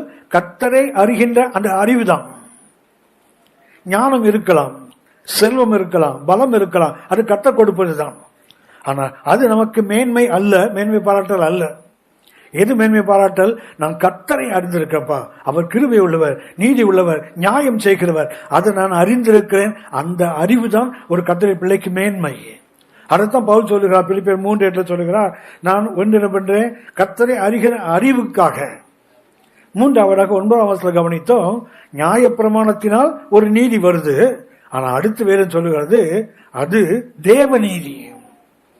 தேவனுடைய நீதி எப்படிப்பட்டது? அது தோற்றத்தின்படி நியாய தீர்ப்பு செய்யாது. வாசிங்களை ஏசாயா 11ஆம் அதிகாரம், ஏசாயா 11ஆம் அதிகாரம் 3ஆம் வசனம் வாசிங்க. கர்த்தருக்கு பயப்படுதல் உகந்த வாசனையாய் இருக்கும். மேசியாவை குறித்து வேதம் சொல்லுகிறது, கர்த்தருக்கு பயப்படுதல் அவருக்கு உகந்த வாசனை. அவர் எப்படிப்பட்டவரா? அவர் கண் கண்டபடி நியாயம் தீர்க்க மாட்டார். அவனுடைய நீதி எப்படிப்பட்ட நீதி? நான் பார்த்தேன், நான் கேட்டேன், அது அல்ல நீதி. தேவ நீதி பார்த்ததை விட கேட்டதை விட உயர்ந்தது. யோவான் 7ஆம் அதிகாரம், யோவான் 7:24 வாசிங்க. யோவான் 7:24. தோற்றத்தின்படி தீர்ப்பு செய்யாமல். அப்படின்னா நீதி என்பது தோற்றத்தை விட மேலானது. நீதி என்பது நாம் பார்ப்பதை விட மேலானது. நீதி என்பது நாம் கேட்பதை விட மேலானது. இப்படி வந்தால் நான் எங்க இருக்கிறேன்? கிறிஸ்துவுக்குள் இருக்கிறவர் என்று காணப்படும்படிக்குன்னு சொல்லி பரிசுத்த பவுல் பிலிப்பியர் 3:9 சொல்றாருல. அப்படின்னா இந்த பெர்சியாள் இவங்க எங்க இருக்கிறவங்க? கர்த்தருக்குள் இருக்கிறவர்கள். இன்றைக்கு சபைக்கு தேவை இப்படிப்பட்ட பெர்சியாள்கள் தேவை. இப்படிப்பட்ட பரிசுத்தவாட்டிகள், பரிசுத்தவான்கள் சபைக்கு தேவை. ஆகவே முதலாவது என்ன? அவர்கள், நான் முதல்ல சொன்னேன் 3 காரியங்களை சொன்னேன். பெர்சியன் என்றால் விடுவிக்கிறவர்கள், இரண்டாவதாக கட்டி எழுப்புகிறவர்கள், மூன்றாவது நிலைத்து நிற்கிறவர்கள், நிலைத்து நிற்க பண்ணுகிறவர்கள். அப்படின்னா அவங்க எங்க இருக்கணும்? முதல்ல கர்த்தருக்குள் இருக்கின்ற அனுபவம். சும்மா வந்து போவதெல்லாம் கர்த்தருக்குள் இருப்பது அல்ல. கர்த்தரோடு இருக்கிறேன்னு சொல்றதெல்லாம் நம்மை ஏமாற்றிக் கொள்வது. என்ன வேண்டும்? நீங்கள் நானும் கர்த்தருக்குள் இருக்க வேண்டும், காணப்பட வேண்டும். அது சொன்ன ஒரு குழந்தைக்கு தெரிஞ்சது இல்ல, பொம்மையை பைக்குள்ள திணிச்சா கை கால் வெளியே தெரியுத. அவ்வளோ பெரிய தேவன், வானங்கள் வானாடி வானங்களும் கொள்ளாத தேவன். அவர் சிங்காசனத்தில் உட்கார்ந்து இருக்கிறாரு. ஏசாயா 6ஆம் அதிகாரம் 1ஆம் வசனத்துல கர்த்தர் உயரமும், அவருடைய பாதம் எங்க இருக்குதா? பூமியில இருக்கு பாருங்களேன். வானாடி வானங்களுக்கு மேல சிங்காசனம், அங்க உட்கார்ந்தா அவர் கால் எங்க வருது? நம்மால பாருங்களேன், இப்ப சேர்ல உட்கார்ந்து நிறைய பேருக்கு காலு தரையை எட்டலன்னும். சேர்ல உட்கார்ந்து நிறைய பேர் பார்த்தீங்கன்னா கால் இப்படிதான் ஆடி நடக்குது. நம்ம கடை இவ்வளவுதான். அவர் வானத்துல உட்கார்ந்தா பாதம் எங்க வருதான்? உட்கார்ந்தாலே இவ்வளவு உயரம், எழுந்து நின்னா எவ்வளவு உயரம் இருப்பார் பாருங்க. அப்படிப்பட்ட தேவன் உள்ள வந்தா வெளியே தெரியுமா தெரியாதா? ஹலோ, கண்ணாடியில பார்த்தா நம்ம திருட்டு மூஞ்சியுமே தெரியக்கூடாது. அந்த முண்டக்கண்ணு தெரியவே கூடாது. இந்த சப்ப மூக்கு, இந்த கிளி மூக்கு ஒன்னும் தெரியக்கூடாது. கர்த்தர் தான் தெரிய வேண்டும். கண்ணாடினா தெரியும் தானே? கண்ணாடினா என்ன? சீனாக்காரன் கண்டுபிடிச்சான அந்த கண்ணாடியா? யாக்கோபு 1:22-24 வாசியம் கர்த்தருடைய வசனம் தான் கண்ணாடி. வசனத்தை பார்க்கும்போது யார் தெரியணும்? நானும் தெரியணும். என்ன முகம் தெரியக்கூடாது, அகம் தெரியணும். அங்க உள்ள இருக்கிற கர்த்தர் தெரியணும்ல. ஆமென். ஒரு முறை ஒரு விசுவாசி ஒரு சபையில மூப்பரா இருந்தார். அவருக்கு இருதயம் பலவீனம் ஆயிடுச்சு. ஹாஸ்பிட்டல் போனாங்க. அங்க எக்கோலாம் என்ன எடுத்து பார்த்து சொன்னாங்க, ஹார்ட் என்லார்ஜ் ஆயிடுச்சுனாங்க. ஹார்ட் என்ன ஆச்சுதான் தெரியும் தானே? ஹார்ட் அட்டாக் வந்தா எந்த இடத்துல வலி வந்ததோ அந்த இடம் வந்து தின் ஆயிடும். ஹார்ட்டோட அந்த வால்ஸ் இருக்கு இல்லையா, இதயத்துடைய சுவர் இருக்குத, மெல்லிஸ் ஆயிடும். அப்ப என்ன ஆகுன்னா பல்ஜ் ஆகும் அந்த இடம். இவருக்கு சொன்னாங்கன்னா ஹார்ட் மொத்தமே பல்ஜ் ஆயிருக்குது. இது சபையில சாட்சியா, கர்த்தருக்கு ஸ்தோத்திரம், எனக்கு ஹார்ட் பல்ஜ் ஆகிட்டான், ஏன்னா கர்த்தர் உள்ள இருக்காருல, ஹார்ட் பல்ஜ் ஆகிட்டா இருப்பாருங்களேன்.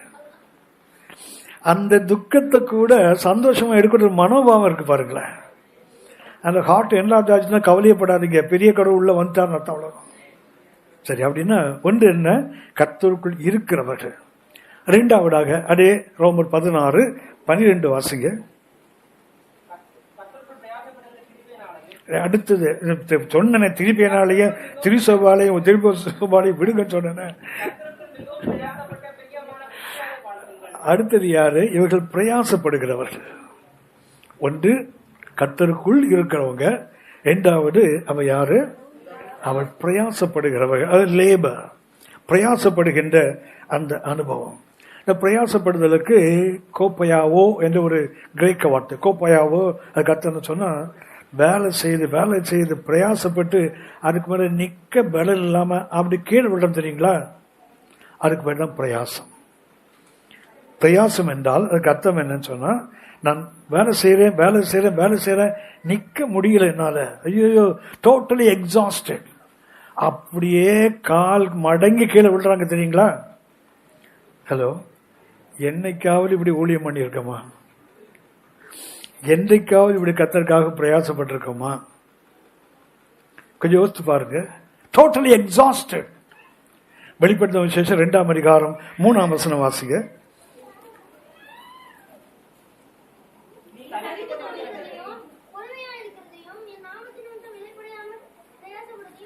எப்படிப்பட்டவனா? இளைப்படையாமல் பிரயாசம் போட்டுப்பா. அந்த கோப்பையாவோ அங்கேயே இருக்குது. பிரயாசம் என்றால் என்ன? இழைச்சிட்டேன், ஆனால் உடம்பு இழைச்சிடு, என் மனசு இழைக்கிற. யோசிச்சு பாருங்களேன். இன்னைக்கு நிறைய ஊழியக்காரங்க நீங்க யூடியூப்ல பாப்பீங்க, டிவி எல்லாம் பாக்குறீங்கல்ல, பார்த்துருக்கீங்களா? நல்ல சட்டை போட்டிருக்காங்க, முகத்துல எல்லாம் ஆம்பளைங்க கூட பெயிண்ட் அடிக்கிறாங்க முகத்துல. இப்பெல்லாம் இந்த லிப்ஸ்டிக் ஒன்று தான் போடல, கொஞ்ச நாள் அதையும் போட்டுருவாங்க. அந்த புருவத்துல எல்லாம் பெயிண்ட் எல்லாம் அடிக்கிறாங்க, ஒட்டலாம். பார்த்தா எப்படி இருக்குது? எவ்வளவு சந்தோஷமா பேசுறாங்கல்ல. இது ஒரு பக்கம்தான். அடுத்த பக்கத்துல அவங்களும் அழுறாங்க, அவர்களுக்கும் கண்ணீர் இருக்குது, அவர்களுக்கு நெருக்கங்கள் இருக்குது, அவங்களுக்கும் பாடுகள் இருக்குது. அப்படின்னா இன்னைக்கு ஊழியம் செய்கிற அநேக முழு பலத்தோடு ஊழியம் செய்யல, அநேக பலவீனத்தின் நடுவில் தான் கர்த்தருக்காக பிரயாசப்படுறாங்க. ஒரு பாஸ்டர்ஸ் ஃபெலோஷிப்ல நீங்க பேச போனீங்கன்னா ஏறக்குறைய 70% பாஸ்டர்ஸ் டயபெட்டிக், சர்க்கரை வியாதி உள்ளவங்க. முன்னாடிலாம் பாத்தீங்கன்னா இந்த டீ எல்லாம் கொண்டு வந்து கொடுப்பாங்க. இப்ப எல்லாம் கேன் வச்சிருக்காங்கல்ல, மறக்காம சுகர்லெஸ் கேனும் ஒண்ணு இருக்கு பாருங்களேன். பாஸ்டர்ஸ் ஃபெலோஷிப் போனா டீ இருக்கிற கேன் மாத்திரம் இல்ல, பக்கத்து என்ன இருக்குது? சுகர் போடாத டீயும் வைக்கிற கேன் இருக்குது. அப்படின்னா எல்லாரும் 100% அந்த ஃபிட்னஸோட ஊழியம் பண்ணல. எல்லாருக்கும் பலவீனம் தான். அந்த பலவீனத்தை தள்ளி விட்டு அவங்க என்ன பண்றாங்க? பலவீனம் தன்னை, அதேதான் இவையில் 3:10 பலவீனம் தன்னை அப்படிதான் சொல்லி ஓடிட்டு இருக்காங்க. அப்படின்னா பிரயாசம் என்பதுக்கு அர்த்தம் என்ன? Totally exhausted. முழுதும் முடிஞ்சு போச்சியா, ஆனாலும் நான் ஏதாவது ஒன்ன பண்ணியே ஆகணுமே. ஒரு உதாரணத்தை சுட்டி காட்டுகிறேன். நீதிமொழிகள் 23ஆம் அதிகாரம் 35ஆம் வசனம் வாசிங்க. நீதிமொழிகள் 23:35. என்னை அடித்தார்கள்.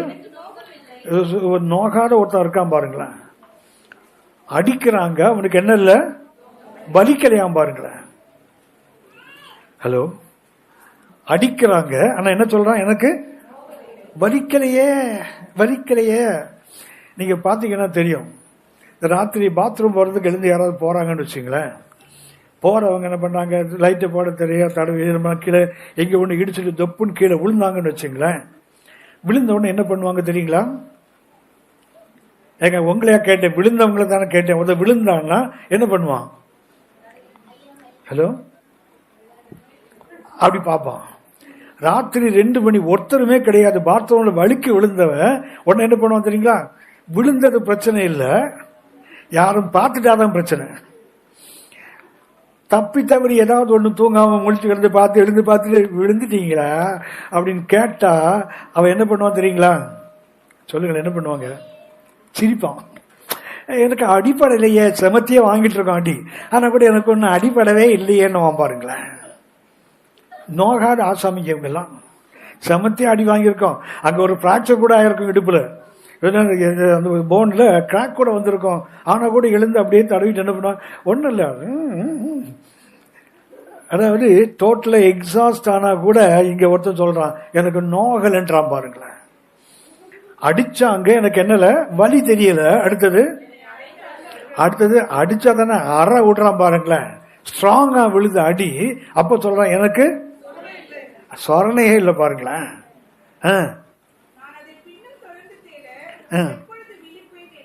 என்ன பண்றான்? அடிச்சாங்க, அரைறாங்க, அவனுக்கு வலிக்கல, நோகல, ஆனா உணர்வு இல்ல. ஆனா என்ன பண்றான்? அப்படியே ஹி சிங்கிங், அப்படியே கீழே போறான், மயங்கி. அது தண்ணி போட்டு ஆளுவேன். ஓஹோ, யாருன்னு காத்துட்டு இருக்கீங்களா? டாஸ்மாக் போயிட்டு ஒரு ஆளுவேன், ஃபுல்லா தண்ணி போட்டான், அடிக்கிறாங்க, உதைக்கிறாங்க, வலியும் இல்லை சொரணையும் இல்லை. ஆனா என்ன பண்றான்? அப்படியே இஸ் பெயிண்டிங், அப்படியே கீழே விழுகிறான். விழும்போது வேற சொல்லுது, கடைசியா அவனுக்கு ஒரு தாட் வருது, மறுபடியும் நான் எப்ப எழும்புனா டாஸ்மாக்கு போவேன்னு விடுறான் பாருங்களேன். விழும்போது கூட, அதாவது அடிக்கிறாங்க, வலிக்கல, அரைகிறாங்க, சொரணை இல்ல, விழுகிறான். விழும்போது அந்த கடைசி சிந்தனை என்ன தெரியுங்களா? மறுபடியும் நான் எப்ப எழும்புவேன், எதற்கு? அதை பின்தொடர, மறுபடியும் அந்த சாராயத்தை குடிக்க போவேன் சொல்றான்ல. ஒரு ஆல்கஹால் ஸ்பிரிட்டுக்கு இவ்வளவு இருக்கு சொன்னா, ஆண்டவருடைய ஸ்பிரிட் உங்களுக்கு எனக்குள்ள இருக்குல்ல, வேலை செய்து we are sinking. அப்ப கூட என்ன இருக்கணும்? இன்னும் கொஞ்சம் கர்த்தர் பலம் கொடுத்தா நான் மறுபடியும் கர்த்தருக்காக ஓடுவேன் இருக்கணும்ல. அதுதான் டாயில், அதுதான் பிரயாசம், அதுதான் யாருக்குள்ள இருக்குது? பேரையாவது சொல்லுங்களேன். அந்த பெர்ஷியாளுக்குள்ள இருக்குது. அந்த பெர்ஷியா என்ன இருக்கு தெரியுங்களா?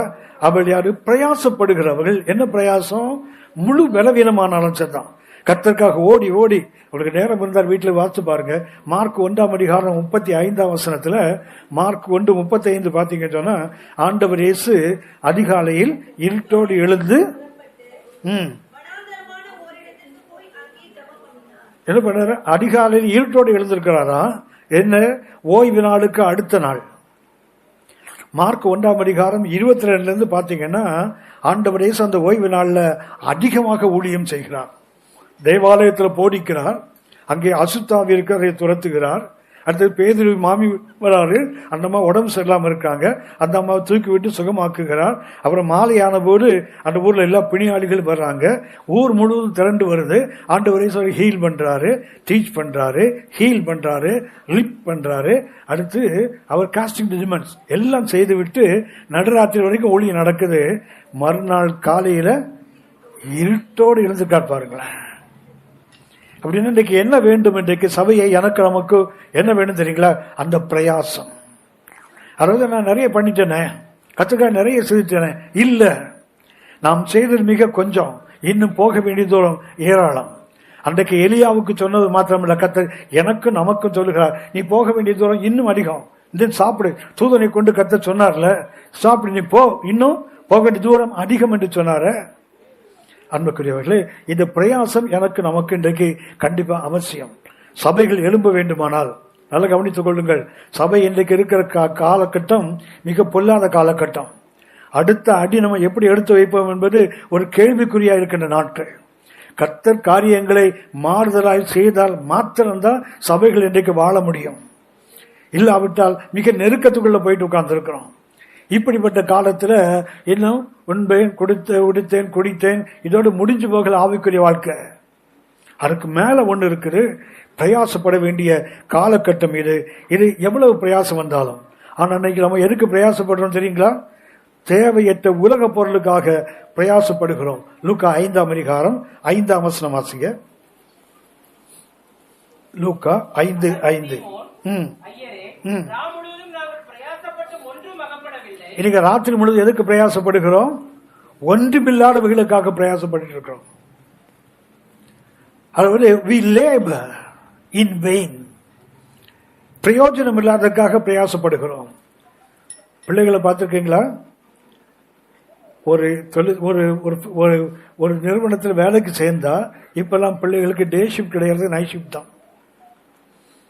படித்து முடித்து விட்டு அது ஒருவேளை செலக்ட் ஆனாலும் பிள்ளைகளுக்கு முதல்ல எங்க தெரியுங்களா? நைட் டியூட்டி தான். 10 மணி 11 மணி வீடு, காலையில 7 மணி 8 மணி தான். பகலெல்லாம் தூங்கின்னு கிடக்கிற ஆளுங்க. இரவெல்லாம் வேலை இல்ல, அவ்வளவு பிரயாசப்படுறோம்ல. ஆனால் ராத்திரி முழுதும் என்னைக்காவது கர்த்தருக்காக பிரயாசப்பட்டிருக்கோமா? யோசிச்சு பாருங்க. தி டாயில் த்ரூஅவுட் தி நைட். லூக்கா 5:5 வாசிக்கிறோம். ஐயரே முழுவதும் நாங்கள் பாடுபட்டோம், ஒன்றும் அகப்படலையா? அகப்பட்டதா அகப்படலையா? அகப்பட்டது. 2 வாசிங்க. படகுகளை கண்டார். மீன் பிடிக்கிறவர்கள் அவைகளை விட்டு இறங்கி வலைகளை அலசிக் கொண்டிருந்தார்கள். வலையை என்ன பண்றாங்க? ஏன் அலசுறாங்க? குப்பை கிடைச்சிருக்காரு. கிடைக்கலையா? கிடைக்க வேண்டியது கிடைக்கல, தேவையில்லாத குப்பை எல்லாம் வந்திருக்குது.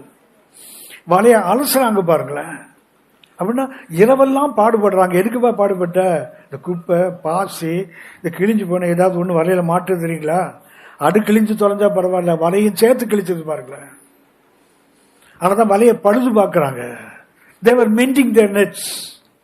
அப்படின்னா கிடைக்க வேண்டியது கிடைக்கல, தேவையில்லாத குப்பை எல்லாம் கிடைக்குது பாருங்களேன். இதுக்கு தானே ராத்திரி எல்லாம் பிரயாசப்பட்டீங்க. யோவான் 6ஆம் அதிகாரம், யோவான் 6:27. யோவான் 6:27.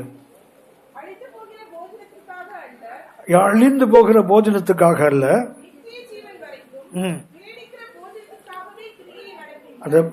யோவான் 6:27. 6ஆம் அதிகாரம் நமக்கு தெரியும். ஆண்டவர் இயேசு 5 வார்க்கோதுமை அப்பங்கள் 2 மீனை கொண்டு அநேக ஆயிரங்களை போஷித்தது. அந்த போஷித்து விட்டு இயேசு அக்கறைக்கு போயிட்டாரு. ஜனங்கள் படுகையோட தொலைஞ்சிட்டு வராங்க. அப்ப இயேசு கேட்கிறார், நீங்க அப்பம் புசித்ததுனால தானே என்ன தேடுறீங்க? எதுக்கு தேடுறீங்க? வசனத்துக்காக இல்ல. எதுக்கு தேடுறீங்க? அப்பம் புசித்து திருப்தி அடைந்தானே தேடுறீங்க சொல்லுகிறார். there are 2 kinds of meat. 2 விதமான உணவு. ஒன்று எண்டிங் மீட், இன்னொன்று என்டியூரிங் மீட். ஒன்று முடிந்து போகிற போஜனம், அழிந்து போகிற போஜனம். இன்னொன்று நித்திய ஜீவன் வரைக்கும் வருகின்ற போஜனம். ஒன்னு எண்டிங் மீட், அப்பதை சாப்பிட்டியா அடுத்த வேளை மறுபடியும் பசி வரும்.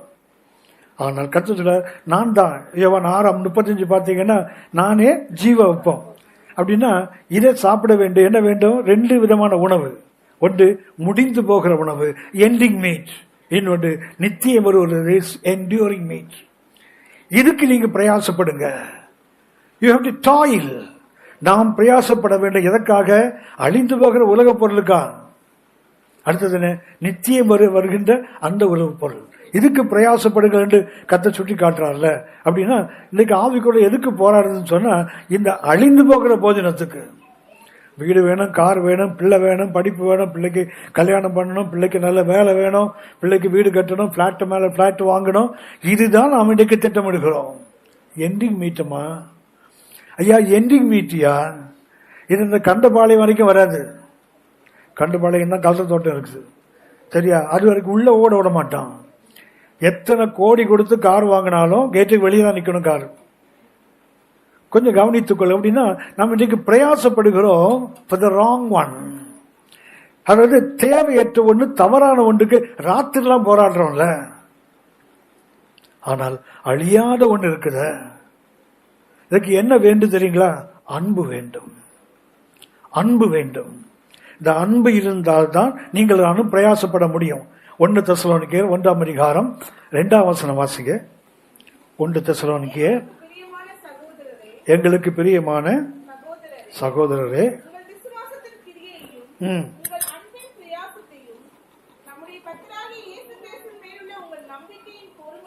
கவனிச்சீங்களா? பிரயாசத்துக்கு என்ன வேண்டும்? அன்பின் பிரயாசம். Without love we can't toil. கர்த்தர் மேலுள்ள அன்பு நமக்கு இல்லாவிட்டால் நாம் என்ன செய்ய முடியாது? நாம் பிரயாசப்பட மாட்டோம். கர்த்தர் மேல அன்பு இருந்தால்தான் நாம் அந்த டாயில் வரும். To the point of exhaustion. இதுக்கு மேல என்னால முடியாதுப்பா, அப்படியே நான் கீழே விடுவேன். அந்த வரைக்கும். ஒரு ஊழியக்காரர் எழுதி சொல்லுவார், நான் பிரசங்கம் பண்ணும்போது இதுதான் என்னுடைய கடைசி பிரசங்கம் பேசுவேன். ஒருவேளை இதுக்கப்புறம் நான் இல்லாமல் போயிட்டா கர்த்தரை பற்றி பேச வாய்ப்பு இல்லாமல் போயிடுமே எனக்கு. அதனால இதுதான் எனக்கு கர்த்தர் கடைசி வாய்ப்பு. என்னுடைய முழு எனர்ஜியும் என்னுடைய முழு உள்ளத்தையும் கொட்டி நான் பிரசங்கம் பண்ணுவேன். அப்படி நம்ம அநேகர் எழும்ப வேண்டும். சபைக்கு அது தேவை. அப்படின்னா இவங்க யாரு? இவர்கள் பிரயாசப்படுகிறவர்கள். இந்த பிரயாசம் எப்படிப்பட்ட பிரயாசம்? நான் சொன்ன மாதிரி வெளிப்பாடு 2:3 சொன்னேன். இளைப்படையாத பிரயாசம். பிரயாசம்னாலே இளைப்படுகின்ற அனுபவம் தான். ஆனால் எபேசுவை கர்த்தர் சொல்லுகிறார், இளைப்படையாமல் பிரயாசப்படுகிறாய். அதுக்கு என்ன வேண்டும்? கர்த்தர் மேலுள்ள அன்பு வேண்டும். இன்னைக்கு நிறைய பேர் குடும்பத்தில் கணவனுக்காக, பிள்ளைகளுக்காக, உறவினர்களுக்காக பிரயாசப்படுறாங்களே, அவங்களுக்கு பலம் இருக்குங்கிறதுக்காகல, அன்பு இருக்குது. அந்த அன்புனால தான் வேலையை தலைக்கு மேல போட்டு அதுக்கு மேல போட்டு செய்த காரணம் என்னவென்றால், எனக்கு என்ன ஆச்சரியம்னா, என்னுடைய ஞாபகத்துல எங்க அம்மா எனக்கு ஊட்டினதே இல்லை. என்னுடைய ஞாபகத்தில் எனக்கு 10 மாதத்துல இருந்து இன்னைக்கு ஞாபகம் இருக்கு. ஏன்னா 10 மாதத்துல நடக்க ஆரம்பிச்சேன். 10 மாதத்துல நடக்க ஆரம்பித்தேன். அந்த அப்போ உள்ள நினைவுகள் எனக்கு இன்னைக்கு இருக்குது. எங்க அம்மா ஒரு முறை கூட எனக்கு ஊட்டினதே இல்லை. ஹலோ. ஆனால் இன்னைக்கு காலேஜுக்கு போற பிள்ளைங்களுக்கு அம்மா ஊட்டுது பாருங்களேன். வாங்கி ஒரு அரை விட்டா சரியாயிடும். மூஞ்செல்லாம் கொழுப்பா அவங்களுக்கெல்லாம். இது பாட்டுக்கு பேண்ட்டை போட்டு ஓடுவாரா, மம்மி பின்னாடி ஓடுது பாருங்களேன். அப்புறம் ஒரு சட்டையை போட்டா அப்புறம் ஓடுது, அப்புறம் கேட் வரைக்கும் மறுபடியும் ஓடுது, அப்புறம் டிஃபன் பாக்ஸ் வீட்டில் யூஸ் போயிட்டா அவன் பஸ் ஏற வரைக்கும் இது வண்டி எடுத்து ஓடுது பாருங்களேன். ஏன் செய்யறாங்க தெரியுங்களா? அன்பு இருக்குது. இந்த பாலா போன அன்பு இருக்குத, பிள்ளை சாப்பிடாம போயிடுமே, பிள்ளை பட்னியா இருக்குமே, அங்க போனா பசிக்குமே, அப்படித்தானே ஓடுது. அப்படின்னா உலகத்துக்கு இவ்வளவு அன்பு காட்டுறோம்ல, உறவுகளுக்கு இவ்வளவு அன்பு காட்டுறோம்ல, உன்னதத்துக்கு அந்த அன்பு இருந்தால் மாத்திரம்தான் நீங்கள் பிரயாசம். அப்படின்னா இந்த பெர்ஷியா அன்பு விளையாடுறீங்களா? she was found in love. இதுல முதல்ல she was found in God, கர்த்தருக்குள் காணப்பட்டவர்கள். இரண்டாவது யார் தெரியுங்களா? அவள் அன்புள்ளவளாக காணப்பட்டவள். அந்த அன்பு இருந்தால்தான் பிரயாசம் வரும். மூன்றாவது ஒன்றை சுட்டி காட்டுகிறேன். இது மிக அவசியமானது, மிகவும் பிரயாசம். திரும்ப வாசிக்க 12. அது வெறும் பிரயாசம் அல்ல, மச் லேபர். முதல்ல லேபர் என்று சொன்னேன், பிரயாசம் மச் லேபர். அப்படி மிகுந்த பிரயாசம், மிகுதியான பிரயாசம், அதிக பிரயாசம் எடுக்கிறவர்கள். இன்னைக்கு பிரயாசம் மாத்திரம் தேவையில்லை, என்ன அதிக பிரயாசம். 1 கொரிந்தியர் 15 அதிகாரம் 10 1 கொரிந்தியர் 15:10.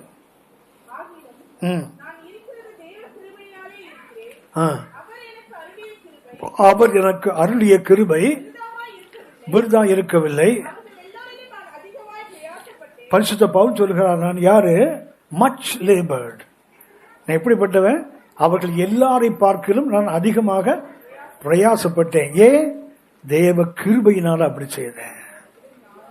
என்ன வேண்டும்? தேவனுடைய கிருபை என்னை அப்படி செய்ய வைக்கிறது. இன்னைக்கு கிருபை கொடுப்பது எதுக்குன்னு சொன்னா, இன்னைக்கு தேவையில்லாததுக்கெல்லாம் கிருபை. கிருபை பிரதர், கிருபை பிரதர், கிருபை பிரதர், எல்லாம் சரிதாம்மா ஐயா, எல்லாம் சரிதான் ஐயா. ஆனா அந்த கிருபை எதுக்கு? மச் லேபர், அதிக பிரயாசம். ஆகிலும் நான் இருக்கிறது தேவ கிருபையினால் இருக்கிறேன். அவர் எனக்கு அருளின கிருபை விருதா இருக்கவில்லை. அவர்கள் எல்லாரிலும் நான் அதிகமாக எப்படி ஏன் பிரயாசப்படுறார்? தேவன் கொடுத்த கிருபையை கர்த்தருக்காக அதிகமாக பிரயாசப்படுகிற, அதற்கு பயன்படுத்துகிறவர்கள் தான் இந்த பெர்ஷியாள். இவங்க பிரயாசப்படுறவங்க மாத்திரமல்ல, மச் லேபர். அப்படின்னா அவங்க எங்க இருக்காங்க? she was found in grace, கிருபையில். இந்த அதிகமான பிரயாசம் வேண்டுமானால் மனம் வேண்டும். கர்த்தர் கொடுத்த கிருபையை நாம் என்ன செய்யணும்? அதிகமாக பிரயாசத்துக்கு பயன்படுத்த வேண்டுமானால் என்ன வேண்டும்? மனம் வேண்டும். யாத்ராகமம் 35 அதிகாரம், யாத்ராகமம் 35 அதிகாரம் 6 வாசிங்க. 5 வாசிங்க. கர்த்தருடைய ஆலயத்தை கட்ட வேண்டும். அதற்கு மோசையை கொண்டு கட்ட சொல்லுகிறார். நீங்க கர்த்தருடைய ஆலயத்தை கட்டுவதற்கு உங்களுக்கு உண்டானவைகளை கொண்டு வந்து செலுத்துங்கள். யார் இது? அப்படின்னா கர்த்தருக்கு கொடுக்க வேண்டுமானால் என்ன வேண்டும்? பாக்கெட்ல ஒண்ணு வேணும்னு அவசியம் இல்லை. பாக்கெட்ல ஒண்ணு வேணும் அவசியம் இல்லை. பாக்கெட்டுக்கு பின்னாடி ஒண்ணு இருக்குல்ல, அது அவசியம். மனம் வேண்டும். மனம் தான் முக்கியம். நம்ம இன்னைக்கு கொடுக்கிறோம் தெரியுங்களா? கொடுக்கறத பார்த்து கர்த்தர் ஏமாந்து போறவர் அல்ல. ஒரு வீட்டுல தாய் விதவை, அவங்களுக்கு 3 பையன், ஒரு பெண். அதுல மூத்த பையன் வந்து ஒரு 16-17 வயசு இருக்கும்போது அவங்க அம்மா என்ன பண்றாங்க, ஒரு நாள் ஒரு சண்டே ஈவினிங்ல அவர் மாலை ஆராதனைக்கு சபைக்கு போறார். போகும்போது அம்மா என்ன பண்ணாங்கன்னா, அப்பதான் 8 அணா 2 அணா 1 அணா காயின் இருக்கிற காலம். நம்ம என்ன பண்ணாங்கன்னா ஒரு 8 அணா கொடுத்தாங்க, ஒரு 2 அணா கொடுத்தாங்க. இதை வச்சுக்கோ, இவ போகும்போது கிரவுண்ட் இருக்குது, கிரவுண்டில் ஃபுட்பால் விளையாடுவாங்க, பசங்க கூட விளையாடுவார். விளையாடி முடிச்சுட்டு அப்புறம் கை கால் கட்டி சர்ச் போவார் ஈவினிங் சர்வீஸ்க்கு. அம்மா சொன்னாங்க, நீ விளையாடினா டயர்ட் ஆகிடுவில்ல, அதனால என்ன பண்ணு, இந்த 8 அணாக்கு வழியில் போகிறதில்ல அப்போ 8 அணா தான் மசால் தோசை வேலை. ஐயோ 8 அணா மசால் தோசையா, சரியா, அந்த காலம் அது. இனி மசால் தோசை சாப்பிட்டுட்டு அப்புறம் சர்ச்சுக்கு போ, இந்த 2 அணா காணிக்க போட்டுரு. இவர் என்ன பண்ணாரு, போய் விளையாடினாரு. விளையாட்டு ஜோரில் டைம் ஆயிடுச்சு. பார்த்தாரு, இனி போய் ஹோட்டலில் சாப்பிட்டு போனால் சர்வீஸ் பாதி ஆகிடும். கடற்கடன்னு கையை கொள்ள முகத்துக்குலாம் ஓடி போயிட்டார். ஓடி போய் சர்ச்சில் உட்காந்துட்டு யோசித்தாரு, காணிக்கை போட்டுட்டு போகும்போது மசாலா தோசை சாப்பிட்டுக்கலாம். போய் என்ன பண்ணான்னா பாக்கெட்டில் கை போட்டார். 2 அணாவை தடவி எடுத்தார். நம்ம தடவி எடுக்கிறோம்ல, அது மாதிரி எடுத்தார். எடுத்த காணிக்கை போட்டார். போட்டுட்டு ஆராதனை முடிஞ்சது. வீட்டுக்கு போகும்போது ஹோட்டலவே உட்கார்ந்தார். உட்காந்துட்டு ஒரு மசாலா தோசைன்னு ஆர்டர் பண்ணிட்டார். ஆர்டர் பண்ணிட்டு நமக்கு எப்போவுமே ஆர்டர் பண்ண பிறகு பர்ஸ் எடுத்து ஒரு முறை லுக் விட்டுப்போம், தெரியும் இருக்குன்னு தெரியும், ஆனாலும் ஒரு லுக் விடுவோம்ல. இவர் பாக்கெட்டில் போய் பார்த்தா 2 அணா இருக்குது, 8 அணாவை மறந்து காணிக்க போட்டார். காணிக்க போட்டதில் 2 அணாவை போடுது போல 8 அணா போட்டுட்டு 2 அணா பாக்கெட்டில் இருக்குது. தோசை 8 அணா. உன்னை பார்த்தா 2 அணா வச்சுட்டு தோசை கேட்டால் எவன் கொடுப்பான்? அவ போனார்ல, உடனே இவர் எழுந்தார், கொஞ்சம் தண்ணியை குடிச்சாரு. எப்பா ஆர்டர் வேணாம்ப்பா, கேன்சல் பண்ணிட்டுப்பா, ஏன்னா காசு இல்லை. வீட்டுக்கு வந்துட்டார். இது ஒரு 16-17 வயசுல. அதுக்கப்புறம் ரட்சிக்கப்பட்டார், ஊழியத்துக்கு வந்தார், ஊழியம் செய்கிறார். ஒரு முறை இவருக்கு பண பிரச்சனை. அப்போ ஜெபம் பண்றார், ஆண்டவரே எனக்கு பணம் கொடுத்தே ஆகணும் ஆண்டவரே, பணம் வரல. இவர் கோவம் வந்துச்சு, நான் என் மசால் தோசையை தியாகம் பண்ணி உங்க கெட்டினா காணிக்க போட்டான்ல அன்னைக்கு. கத்த சொன்னார், நீ 2 அணா தானே போட்ட? ஐயோ நான் 8 அணா போட்டேன். நீ போடணும்னு நினைச்சு 2 அணா தானே, நீ என்ன போட்டாலும் போட்டு 2 அணா தான் போ. ஹலோ, போடுறது கணக்கு இல்ல, போடுற மனம் கணக்கு. சொல்லப்போனா மனக்கணக்கு, அவ்வளவுதான். மனசுல என்ன, அதுதான் இங்க இருக்குது. கத்த சொல்றாரு, உங்களுக்கு உண்டானவைகள்ல மனப்பூர்வம் உள்ளவன் எவனோ. யாருக்கு மனசு இருக்குது அவங்க ஆலயத்தை கட்டுவதற்கு கொடுங்க.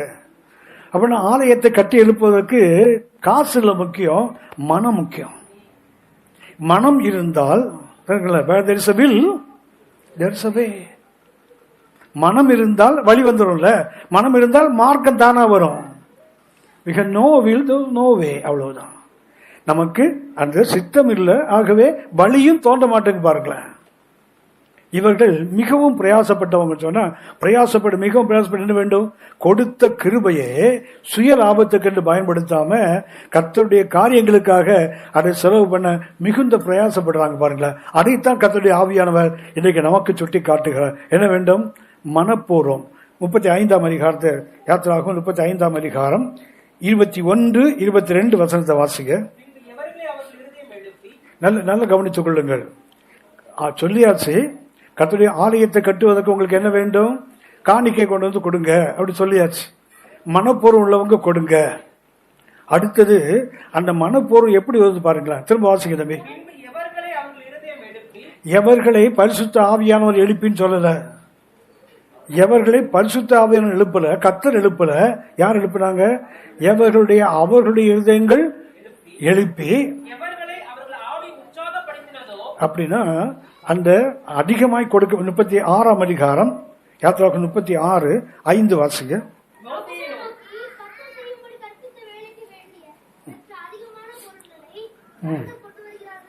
என்ன பண்ணாங்க, வந்து சொல்றாங்க, ஜனங்களுக்கு கொண்டு வராங்க, கொடுங்கள் என்று சொன்னார். மனப்பூர்வம் உள்ள கொடுங்க சொன்னாங்க. 35:5 36:5 வாசிக்கிறோம். அவர்கள் அதிகமாக கொடுக்கறாங்க. பாருங்களேன், எப்படி அதிகமாக கொடுக்க முடியுது? அவர்களுடைய இருதயம் அவர்களை ஏவிற்று, அவருடைய ஆவி அவர்களை கெடுக்க தூண்டுதல. அப்படின்னா ஆவியானவர் பாரப்படுத்தினார், நான் அதிகம் கொடுத்தேன் அப்படி வசனம் சொல்லல. என்னுடைய ஆவி என்னை உற்சாகப்படுத்தினது, என்னுடைய ஆவி என்னை ஏவினது. பரிசுத்த ஆவியானவர் வந்து கழுத்தை பிடிச்சி தள்ள மாட்டார் யாரையும். என்னுடைய ஆவி என்னை உற்சாகப்படுத்தணும், என்னுடைய மனம் என்னை ஏவ வேண்டும். அவங்க தான் அதிகமாக கொடுத்தாங்கன்னு வேறுன்னு சொல்லுது. அன்புக்குரியவர்களே, இன்னொரு வசனத்தை கூட வாசித்து பாருங்க. இந்த 36ஆம் அதிகாரம் 35ஆம் அதிகாரம் யாத்திராகும் 35:29 வாசிங்க.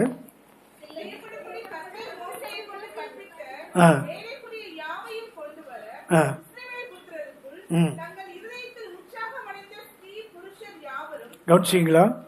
யாரு? தங்கள் இருதயத்தில் உற்சாகமடைந்த. நல்ல கவனிச்சுங்கள். தங்களுடைய ஆவி, தங்களுடைய இருதயம், தங்களுடைய உற்சாகம். அப்படின்னா கர்த்தருக்காக அதிகமாக பிரயாசப்பட வேண்டுமானால் அவசியம் என்ன? மிகவும் தேவையானது ஆவியிலே உற்சாகம். அப்படின்னா இவங்க எங்க இருக்காங்க? she was found in the spirit. அது தங்களுடைய உற்சாக ஆவிக்குள் இருந்தால்தான் அவங்க முழு பிரயாசம் எடுக்க முடியும். 4வது ஒன்றை சுட்டி காட்டுகிறேன். இவர்கள் பிரியமானவள் என்று வேறு சொல்லுகிறது. ரோமர் 16:12.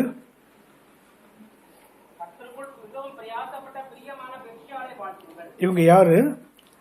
பிரியமானவர்கள். 4வது, இந்த பெர்சியாளுடைய தன்மை என்ன? இவர்கள் பிலவட், பிரியமானவர்கள். அகாபித்தோஸ் என்ற ஒரு கிரேக்க வார்த்தை. இது யாருக்கு பயன்படுத்த? பிரியமானங்க வார்த்தை வேதத்தில் முக்கியமாக பயன்படுத்தப்பட்டது நம்ம ஆண்டவர் இயேசுவுக்கு பயன்படுத்தப்பட்டது. ஆண்டவர் இயேசுவுக்கு பயன்படுத்தப்பட்ட அந்த வார்த்தை மத்தேயு 3ஆம் அதிகாரம் 17ஆம் வசனத்தில் வாசிக்கிறோம். மத்தேயு 3ஆம் அதிகாரம் 17ஆம் வசனம். இவர் என்னுடைய நேசகுமாரன். ஆண்டவர் இயேசு தேவனுக்கு பிரியமானவர் என்று சொல்லப்பட்டது எப்ப தெரியுங்களா? லூக்கா 12ஆம் அதிகாரம் 41 பார்த்தீங்கன்னா, ஆண்டவர் இயேசு 12 வயதான போது எருசலேம் தேவாலயத்துக்கு போறார் பெற்றோரோடு. அங்கே அவர் தங்கிவிட்டார். பெற்றோர் கூட வருவதாக ஊருக்கு போயிட்டாங்க. ஆண்டவர் இயேசு 3 நாள் தேவாலயத்தில் தங்கி வேத பண்டிதர்களோடு, வேதபாரர்களோடு அவர் வேதத்தை குறித்து பேசிக் கொண்டிருக்கிறார். பேசிக் கொண்டிருக்கும் போது வேதம் சொல்கிறது, வேத விற்பனர்கள் அவங்கெல்லாம், வேதாந்திகள் அவங்கள என்ன பண்றாங்க? உற்சாகம் அடைகிறாங்க. ஒரு குழந்தைக்கு இவ்வளவு பெரிய ஞானமா, ஒரு குழந்தைக்கு இவ்வளவு பெரிய அறிவா? அவங்க ஆச்சரியப்பட்டாங்கல்ல. 3 நாளைக்கு பிறகு பெற்றோர்கள் அவங்களும் ஆச்சரியப்பட்டாங்கன்னு போட்டிருக்கு. உடனே பரலோகம் என்ன பண்ணிருக்கணும்? பிரைஸ் லார்ட், என் பிள்ளைய பாடுறா, என்ன மாதிரி வசனம் பேசுறான் பாடுறா, என் பிள்ளைய பாடுறா, பைபிள் தெரிஞ்சவன் தண்ணி குடிக்க வைக்க, அப்படி சொன்னாரா? சொல்லல. ஒருவன் வசனத்தை போதிப்பதனால் அவன் பிரியமானவன் அல்ல. பரலோகமே வியந்து பாராட்டுகிற அளவுக்கு இயேசு வசனத்தை போதிக்கிறார். அப்ப பரலோகம் சர்டிபிகேட் கொடுக்கல, இவர் எனக்கு பிரியமானவர் என்று. எப்போது அவர் தேவ சித்தத்துக்கு கீழ்ப்படிந்தாரோ அப்போதுதான் அவர் பிரியமானவர். அப்படி எப்ப நாமும் பிரியமானவன் தெரியுங்களா? when you obey the word of God. வேதத்தை தெரிவதனால் அல்ல, வேதத்தை போதிப்பதனால் அல்ல, வேதத்தை வாழ்க்கையில கை கொள்ளுவதனால்தான் அவர் பிரியவனாக மாற முடியும். 2வதாக இயேசு பிரியமானவர் சொல்லப்பட்டது மத்தேயு 12ஆம் அதிகாரம் 18ஆம் வசனம். மத்தேயு 12:18. இதோ நான் தெரிந்து கொண்ட என்னுடைய தாசன்,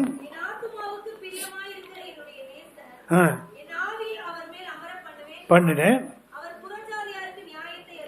எப்போது இயேசு ஊழியம் செய்தாரோ, 1 வசனத்துக்கு கீழ்ப்படியும் போது, 2வது வசனத்தை கை கொண்டு அதை புறவினத்து மக்களுக்கு அறிவிக்கும் போது சொல்கிறார், எனக்கு பிரியமான தாசன்.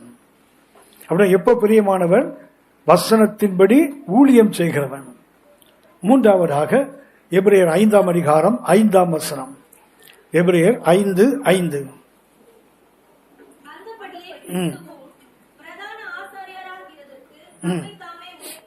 தம்மை தாமே உயர்த்தவில்லை.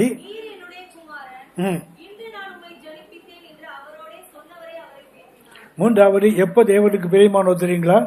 தேவனுக்கு தன்னை தாழ்த்தி தேவனால் உயர்த்தப்படும் போதுதான் அவர் பிரியமானவர்.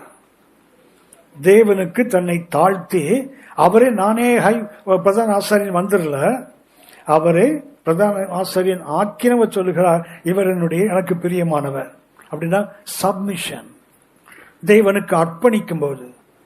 4வதாக அவர் மறுரூபமான போது. மத்தேயு 17ஆம் அதிகாரம் 5ஆம் வசனம். ஆண்டவர் இயேசு எப்போது பிரியமானவர் என்று சொல்லப்பட்டார் என்றால், அவர்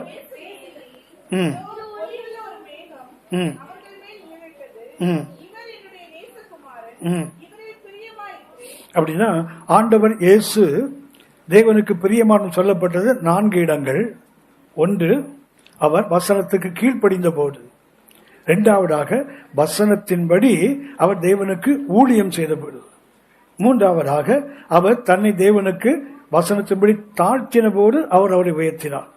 சிலுவை கூட பாருங்களேன், அவர் தேவனுக்கு சமமாயிருப்பதை கொள்ளையாடிய பொருளாய் எண்ணாம தம்மை தாமை வெறுமையாக்கி அடிமையின் ரூபம் எடுத்து மனித சாயலாகி சிலுவை பரியந்தம் தன்னை தாழ்த்தினார். அப்போது தேவன் அவர் எல்லாம் மேல உயர்த்தினார். பாருங்களேன், அப்படின்னா தாழ்த்தும் போதுதான் அவர் பிரியமானவர். நான்காவதாக, எப்ப அவர் மறுரூபம் அடைகிறாரோ, எப்ப அந்த டிரான்ஸ்பர்மேஷன் வருதோ, அப்பதான் அவர் யாரு? அவர் தேவனுக்கு பிரியமானவன். அப்படின்னா ஆண்டவர் இயேசு எப்போது பிரியமானவர்? தேவ சித்தத்தை மாத்திரமே செய்யும் போது அவர் பிரியமானவர். இந்த அம்மா யாருன்னு போட்டிருக்குது? பிரியமானவர்கள். இதுல என்ன விசேஷம் அப்படின்னா, இந்த அம்மாட்ட ஒரு விசேஷம் என்னன்னா, நான் முதல்ல கவனித்தோம், இவர்கள் யாரு? இவங்க யாரு? கர்த்தருக்குள் பர்ஷியன். இவங்க யாரு? இவங்களோட தன்மை என்ன? முதல்ல கர்த்தருக்குள். இந்த பரிசுத்த பவுல் பாராட்டுறார் இல்லையா, வாழ்த்து சொல்றாரு. இதை நீங்க கொஞ்சம் கவனிச்சு பார்த்தீங்கன்னா 5 பேர் கர்த்தருக்குள் இருக்கிறாங்க. ரோமர் 16ஆம் அதிகாரம் அந்த 1 இருந்து 15 வரைக்கும் வார்த்தை பார்த்தீங்கன்னா அதுக்குள்ள எத்தனை பேர் இருக்காங்க? 5 பேர் இருக்காங்க. அதுல ஒருத்தர் தான் யாரு? இந்த அம்மா. அப்படின்னா கர்த்தருக்குள்ள இன்னும் நிறைய பேர் இருக்கிறாங்க. அடுத்து கவனித்தோம், இந்த அம்மா பிரயாசப்படுறாங்கல்ல. இந்த பிரயாசப்படுறத பாத்தீங்கன்னு சொன்னா வேதத்துல வாசிக்கிறோம், இந்த பிரயாசப்படுறவங்க இன்னும் 2 பேர் இருக்காங்க. அதே 12ஆம் வசனம் பாத்தீங்கன்னா திரிபேனா, திரிபோசா, அவங்களும் பிரயாசப்படுறவங்க தான். இதா இருக்கீங்களா? புரியுதா? இந்த அம்மா கர்த்தருக்குள்ள இருக்காங்க, இன்னும் 4 பேர் இருக்காங்க. அடுத்தது இவங்க பிரயாசப்படுறாங்க, இன்னும் 2 பேர் இருக்காங்க. அடுத்தது இந்த அம்மா மிகவும் பிரயாசப்படுறாங்கல்ல, அது பாத்தீங்கன்னா ரோமர் 12:6 அங்கே ஒருத்தர் இருக்காரு, அவர் மிகவும் பிரயாசப்படுற ஒருத்தர் இருக்காரு. பிரியமானவர் பாத்தீங்கன்னா பைபிள்ல பாத்தீங்கன்னு சொன்னா அங்கே இருப்பது இன்னும் 3 பேர் இருக்காங்க. ஆனா என்ன ஒரு வித்தியாசம் சொன்னா, இந்த 4 குணாதிசயமும் இன்னும் நிறைய பேர்ட்ட இருக்குது, வித்தியாசமான நபர்கிட்ட இருக்கும். ரெண்டாவது, அவங்கள பாத்தீங்கன்னு சொன்னா அவங்க கர்த்தருக்குள் இருக்கிறாங்கன்னு போட்டிருக்குது. அவங்கள்ட்ட என்ன இருக்காது? பிரயாசம் இல்லை. கர்த்தருக்குள்ள இருந்து பிரயாசப்படுறவங்கன்னு சொன்னா அவங்களுக்குள்ள என்ன? அந்த மிகுந்த பிரயாசம் இல்லை. அந்த மிகுந்த பிரயாசங்கள் என்ன இல்லை? அந்த பிரியமான தன்மை இல்லை. எல்லாம் ஒருங்கிணைந்தவள் இது. ஆனால் சொன்ன மாதிரி கிரவுன் அமங் த கிரவுன்ஸ், கிரீடங்கள் நிறைய இருக்கு. ஆனால் அந்த கிரீடங்களில் உச்சக்கட்ட கிரீடம் யார் தெரியுங்களா? ஒன்று கவனித்துக் கொள்ள, கர்த்தர் தன் பிள்ளைகளை வைப்பது ஒரு கீழான இடத்துல இல்லை. கர்த்தர் நம்மை வைக்க விரும்புவது உயரமான இடத்துல. ஒரு வசனத்தை வாசிங்க, நாம் ஜெபிக்கலாம். சகரியாவின் புஸ்தகம் 9ஆம் அதிகாரம். சகரியா 9ஆம் அதிகாரம் 16ஆம் வசனம் வாசிங்க.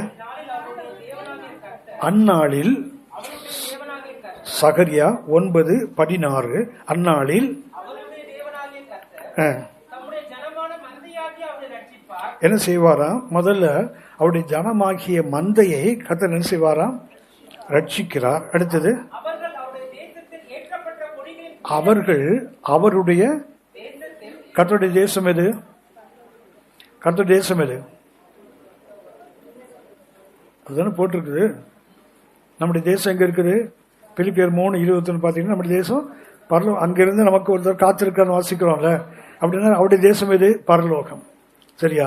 அதுக்கு மேல ஏதாவது உலகம் இருக்கா? இல்ல. அப்படின்னா கர்த்தர் ரட்சிக்கிறார். அடுத்து என்ன பண்றாரு? அவருடைய தேசத்தை கொண்டு போறாரு. அங்க என்ன இருக்குது? அங்க என்ன இருக்குது? கொடிமரம். பாருங்களேன், நம்ம தெருல போய் பார்த்தீங்கன்னா என்ன இருக்குது? கொடிமரம் நிக்குது இல்ல. எல்லாத்துக்கும் உயரமா மேல அதான தெரியுது. கர்த்தருடைய தேசத்துல என்ன இருக்குதா? ஏற்றப்பட்ட கொடிகளில் அங்க என்ன இருக்குதா? நம்ம கொடிமரத்தை பாத்தீங்கன்னா அவங்க கட்சி சின்னம் இருக்குல்ல, மேல வெல்டு பண்ணி வச்சிருக்காங்களா? ஆனா கர்த்தர் தேசத்துக்கு போனா மேல ஒரு கிரவுன் இருக்குதான், ஒரு கிரீடம் இருக்குதா அந்த கொடி கம்பத்துல. ஒரு ஆமீன் சொல்லுங்களேன். அங்கே கர்த்தர் தன் பிள்ளைகள் என்ன பண்றாரு?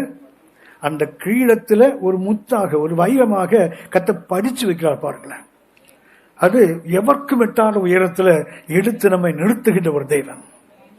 அடுத்து அந்த பெருசால்ட்ட பார்க்கிறோம். She was a crown, but there are many crowns. அவள் ஒரு கிரீடம், நிறைய கிரீடம் இருக்குது. ஆனா இவ யார் தெரியுங்களா? கிரீடங்களுக்கெல்லாம் கிரீடம். அப்படின்னா தேவன் நம்மை உயர்ந்த இடத்தில் வைத்து அழகு பார்க்க விரும்புகின்ற ஆண்டவர். அதுக்கு என்ன வேண்டும்? இந்த 4 தன்மைகள் இருக்குல்ல. ஜெபம் பண்ணலாமா? ஜெபிக்கலாமா?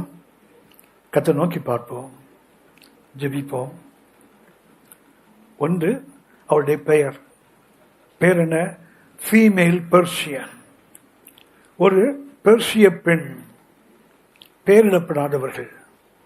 பெர்ஷியாள்னு பேர் இருக்கே தவிர அவள் பெர்ஷிய நாட்டை சார்ந்தவள். ரோம் நாட்டில் வாழ்ந்த ஒரு கிறிஸ்தவ பெண். அவர்கள் ஒரு அடிமையாக இருந்திருக்க வேண்டும். ஆனால் பரிசுத்த பவுல் ரோமாபுரியில் பரிசுத்தவான்களுக்கு வாழ்த்துக்கள் சொல்லும் போது இந்த பெண்ணை குறித்து அவர் சொல்லுகிறார், 4 மேன்மைகளை சுட்டி காட்டுகிறார். நான் முதல்ல சொன்னேன், நிறைய கிரீடங்கள் கர்த்தருடைய ராஜ்யத்தில், கர்த்தருடைய சபையில அநேக கிரீடங்கள். ஆனா கர்த்தர் எதிர்பார்ப்பது, கிரீடங்களுக்கெல்லாம் உச்சக்கட்ட கிரீடத்தை கர்த்தர் எதிர்பார்க்கிறார். இந்த பெண்ணை சொன்னேன், அவள் கர்த்தருக்குள் என்றால் இன்னும் 5 பேர் இருக்காங்க. அவர்கள் பிரயாசப்படுறாங்கன்னா இன்னும் 2 பேர் இருக்காங்க. அவள் அதிகம் பிரயாசப்படுறவன்னா இன்னும் ஒருத்தர் இருக்காங்க. அவள் பிரியமானவர் என்றால் இன்னும் 3 பேர் இருக்காங்க. அப்படின்னா இன்னும் அநேகர் இருக்கலாம். ஆனா இவங்க யார் தெரியுங்களா? எல்லாவற்றையும் ஒருங்கே தன்னுக்குள் இணைத்து கொண்டவள். அவளுடைய தன்மை என்ன? அவள் பாவத்தின் அடிமைத்தனத்திலிருந்து விடுதலை ஆக்குகிறவள். 2வதாக அவளை குறித்து ஒன்று கவனித்தோம், அவள் கட்டி எழுப்புகிறவள். கர்த்தருடைய ஆலயத்தை கட்டி எழுப்புகிறவள். 3வது அவளை குறித்து பார்த்தோம், அவள் மாறாதவள், நிலைத்து நிற்கிறவர்கள், அசையாடுவள், உறுதியான அஸ்திபாரத்து மேல் நாட்டப்பட்ட ஆவிக்குரிய வாழ்க்கை. கர்த்தரை நோக்கி பார்ப்போம், நாம் ஜெபிப்போம். கண்ணில் மூடி இருக்கும்போது இந்த பெர்ஷியாளை பற்றி கொஞ்சம் சிந்தித்து பார்ப்போம். இந்த சிந்தனை இதோடு நின்றுவிட வேண்டாம். வீட்டுக்கு இருதயத்தில் சுமந்து கொண்டு போவோம், இருதயத்தில் சுமந்து கொண்டு போவோம். இந்த பெண்ணை பரிசுத்தவாட்டியை சுமந்து கொண்டு போவோம். இன்றைக்கு கர்த்தருடைய சபையிலே அநேக கிரீடங்கள், கர்த்தருடைய ராஜ்யத்தில் கொடிமரங்கள். ஆனால் அது மேல ஒரு கிரீடம் இருக்குத, அந்த கிரீடத்தில் வைக்கப்பட்ட ஒரு முத்து இருக்குத, ஒரு மணி இருக்குத, ஒரு வைரம் இருக்குத. அப்படியாக கர்த்தர் தன் பிள்ளைகளை வைக்க விரும்புகிறவர். கர்த்தரை நோக்கி பார்ப்போம், ஜெபிப்போம்.